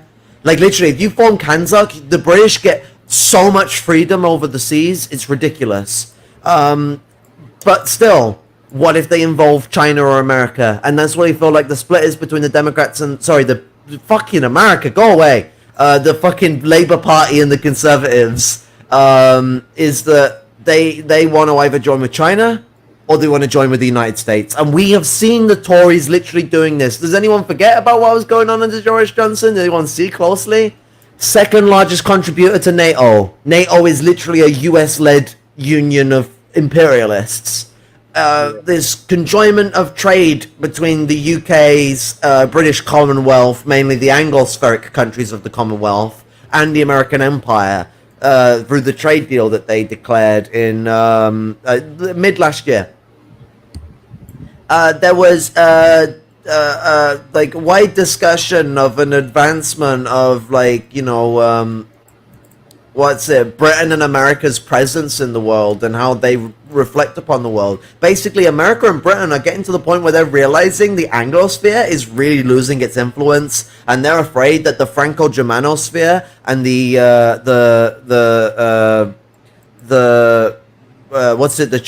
Sinosphere are going to take over, as well as America being afraid of the empires in the Hispanic sector, the Latin sphere of influence. Because, I mean, you have empires like Brazil and, which is Portuguese, not Hispanic, but you also have Argentina, which is Hispanic, fucking hell, time to anger bed empanada, are empires that want to like become bigger than just I'm a regional empire, like, and they're closer to it than, let's say, like a country like Iran.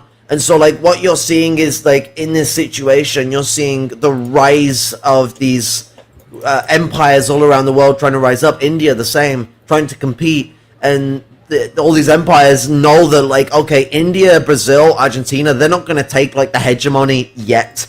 In the future they might, but right now them countries want to do workshop of the world. Them countries want to bitch themselves out to empires so they can get capital. And so all of these empires are fighting because they don't want just the colonies. They want the empires too. They like dominating other empires. It gives them so much wealth. Why do you think the US did the Marshall Plan? 2 reasons: dominate the markets of Europe and destroy communist uprisings. You can tell which one you want is the primary one. I see them both as a primary measure of the Americans in that retrospect, because both of them were inherently necessary for the Americans to protect their imperial gains of World War II. Like, this is an intrinsic facet of imperialism. We cannot separate the fact that the measures of anti-communism are necessary for the expansion of empire. They can't expand their markets if they don't crush the opposition. And so we see this with China. Everyone goes on about how China's so much nicer. What does China do in countries that are fucking impoverished and destitute, that have revolutionary struggles that try and push against them? They crush them. They crush them. When countries refuse to give them their docks, when they don't pay them, they send the military in to steal it. Like, this is imperialism. Any attempt of rebellion is crushed with will. This is why colonialism and fascism are so intensely similar. You don't get liberalism in a fucking colony by definition of it being a fucking colony. Yeah, absolutely. But everyone, some Trotskyite, Michael Hudson, told me that there's only one imperialist power, and it's the U.S. So everybody who's against the U.S. is inherently good and progressive. So. Fucking, what's it, according to, who's Caleb's favorite fucking CIA agent, communist guy from the 80s? Star Wars program dude. He thinks that... LaRouche. Yeah, the Russia, the Roach. He believes that, like, the British are the almighty empire, but he also believes the British are like a Jewish imperial presence that wants to control the American people and has been in power since the War of 1812. Yeah. I mean, like, Britain did dominate America's industry. This is the thing. They're taking advantage of like historical facts, because, like, Britain did not take over America in the War of 1812. Actually, America was lucky that Britain literally just gave up. They burned the White House and they left. Like, that's quite nice by British standards. Like, holy shit. Britain could have just fucked off. They could have just, fucked into the country and did a further invasion. America was not prepared for a war with the fucking British. And the British had the forces to fight the Americans. So, like, America was incredibly lucky. Why did Britain not need to do that? Well, one of the things that's beneficial about America, that as much as Britain is still to this day a sour puss about America leaving, is that America is a developing country that has this great strength to be another colonial empire, another big boy, but, like, in a different context. This is like Britain's own experiment has gone to a new level that Britain itself didn't expect its own experiment to go through, and this became very beneficial to capitalism, because what the British noticed is, well, I'm industrializing faster than you, the French, the Spanish, the Germans, so what can I do in my industry? I can sell it out to anyone, and then I can do workshop of the worlds. And then what did the British figure with that? What do empires want? They're going to want that too. And so Britain, as soon as they could sell industry, like, into America, move it into there to produce off the backs of the workers, and when slavery existed, off the back of slaves, they did everything they could to do it. Rolls-Royce was a big boy inside America in the late 1800s. And so, like, by about, like, the 1870s onwards, you get the British actually starting to export labor into America. And, like, I mean, they were already doing it in small amounts anyway, but I mean, like, full on, like, taking over a lot of American industry via capital. And at the end of World War One, there was still a lot of American industry that was owned by the British until the collapse of the British Empire in the 1920s, which, lo and behold, collapsed a lot of the American economy because of how tied up it was with the British. like every imperialist was at the time. Yeah. Actually, every capitalist country that was tied to the international bourgeoisie of the imperialist era were affected by this. Hence the colonial rebellions. The colonial rebellions of the period of World War II were even bigger because the Depression of 1927 made the Depression of 1910 look like pussy shit. Yeah. I'm gonna have to go. I got work. Well, rest easy. Yeah. Tired as hell too. Alright, catch you Yeah. on later. Catch you later. Yeah, I think this might be a good closing segment time to see, like, we go over, like, a review of everything we've talked about. Yeah, then I can go wash my tits. Well, I don't got much left to say. I mean, we covered every topic that I wanted to and more. Like, any closing thoughts? Like, being placid and thinking that voting is going to save anyone is liberal horse shit. And at the end of the day, liberal horse shit that's not even going to get you your liberalist freedoms because there's no struggle behind it. Liberals are very comfortable with their power, and even when they're panicky, if there's no push to push them in a direction, they will try and dissociate and be comfortable with their power. We need organization. If people are going to think about anything, if you're worried about like people of my community, of the trans community getting genocided, which I mean, people should be worried about it, then the next point of action is, okay, well, what can be done to prevent it? And obviously not just voting, because that doesn't prevent it unless we have action. And so there needs to be more active organizing, not just joining a fucking communist party. There's a lot of orgs out there, liberal included, that are fucking going around and trying to do shit. Jumping them, intercept, invade, fucking be a communist thunk inside a sea of fucking people who are thinking like liberals because they've not been taught or told or engaged with to think any other way. So maybe like speaking with a communist might change their fucking life, especially when we're talking about minorities, people of struggle, people in an oppressed background situation. We need to agitate. And so it's not just go join a communist party or only go join the socialist trans orgs.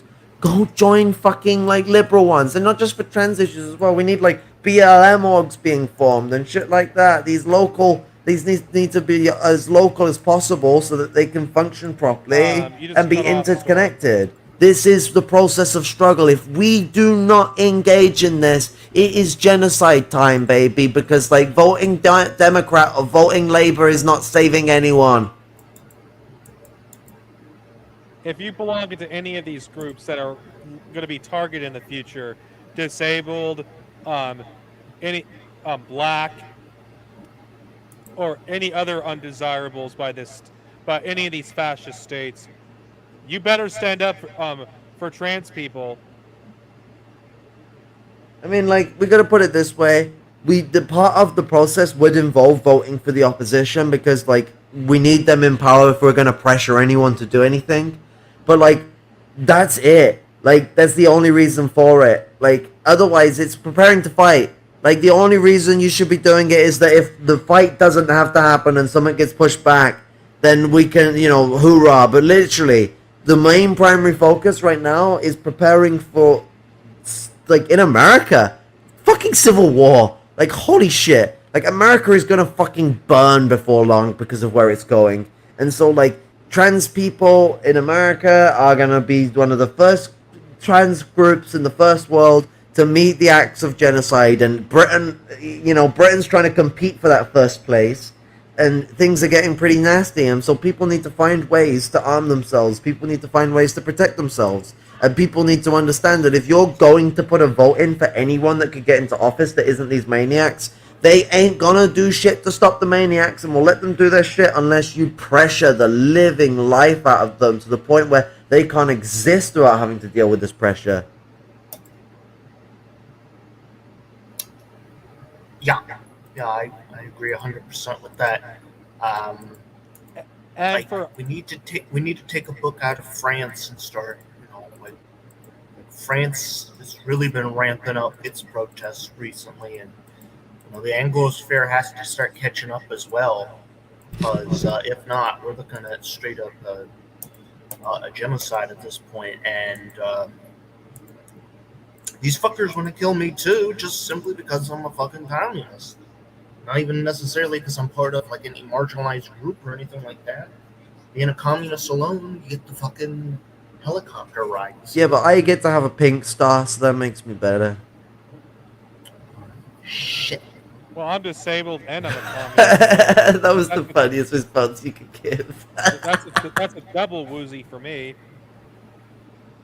It's funny because you're Patrick Star in your picture as well, so you'd like a pink star. Let's be real. You would like it. Now, I will say this to all the cis people out there, and I'm cis myself. Stop fucking saying you're an ally of the trans community and actually be one. Don't just say you're one, be one. Do it through your actions, not through your words. Anyone can say that oh, I support the trans community. I support them their struggle. Do you? If you truly support them, you should be willing to risk your life, your career, to protect your trans brothers and sisters. I'm sorry. The time of talk is over. Actions speak louder than words.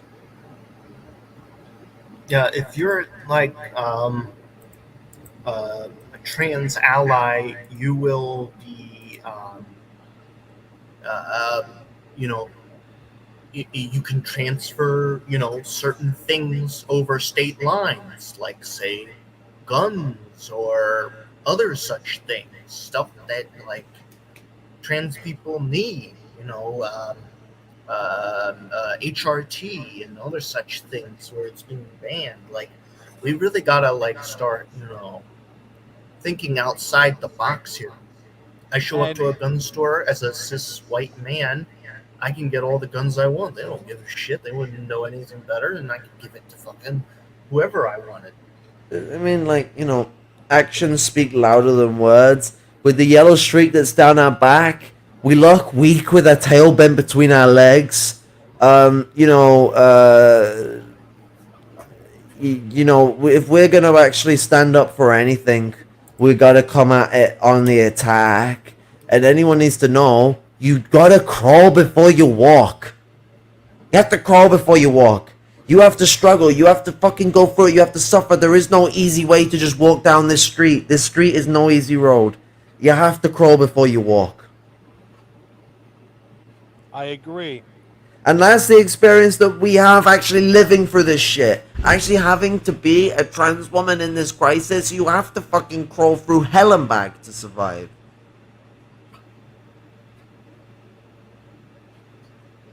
Like, what's it? Like, going through gender dysphoria, like, is hellish when you're completely out.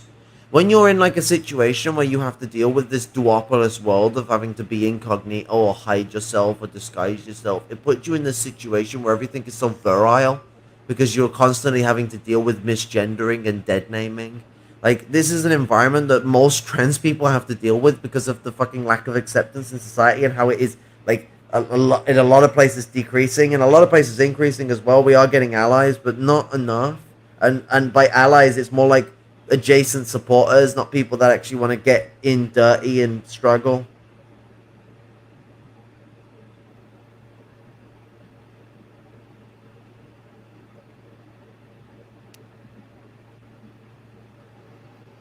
Yeah, I don't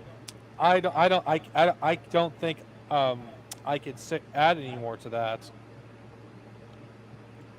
And It would be a doozy. most of all, cis people, listen to fucking trans people when they tell you to fucking step it up. Don't fucking sit on your ass. Do something. Listen to trans people. Talk to them. Please. I actually learned something from them because our experiences aren't even comparable to theirs. It's not that difficult to do. It's the bare minimum you can do is to do that.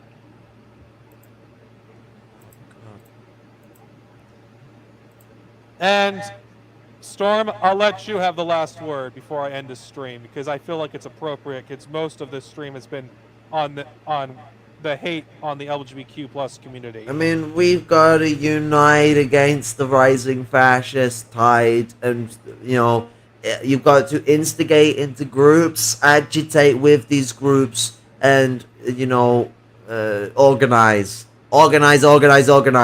The structure of organization is not about these big organs. Stop thinking about big. Organize locally.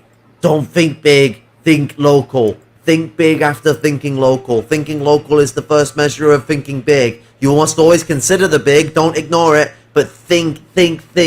We've got to organize. We've got to get down and dirty. It's not about you being the great organizer or anyone else being the great organizer. It's about looking to whom could we get with to organize. Started small, keep going ever. The Panthers started with a collection of people that you could count fucking within a fucking few seconds. They managed to, by fixing signposts, filling in potholes, and helping out the community, attract people forward. It's actions like this build ourselves forward. Get involved in trans groups as well, and try and bring people out of those groups who are in your locale into more principled groups, or get more ingrained in how these people learn and organize. Operate. We've got to be engaging with other groups and organizing with other groups. Otherwise, we're not going to get a background basis for trans defense. We need also a trans rifle association for teaching home defense. In America, I mean. Obviously not in the UK. Like, that would be against the law. Like America, if they don't have this rifle association, they don't have these defense organs, they're fucked. My heart bleeds for this situation, and we need more people to bleed their hearts into this and actually get down and dirty. Show this camaraderie, support this proletarian fraternity that exists within our struggle, and not get bogged down in idealism and individualism that allows people to block themselves out from the current rising crisis of Nazism in the Anglosphere. Agreed. And I think that would be a good way to end the stream. Red salute, comrades. Defend your trans brothers and sisters. Fucking better, we're coming for you. We're gonna force you on the HRT, according to the Tucker Carlson. It must be a trustworthy news source. Nothing like a bit of trans fucking spiteful sarcasm to end things off. But red salute, brothers, sisters, envies. Fucking, stay safe, stay fucking alive, and let's come together and organize so we can fight against this shit. So many of us are dying, and we need to make it stop.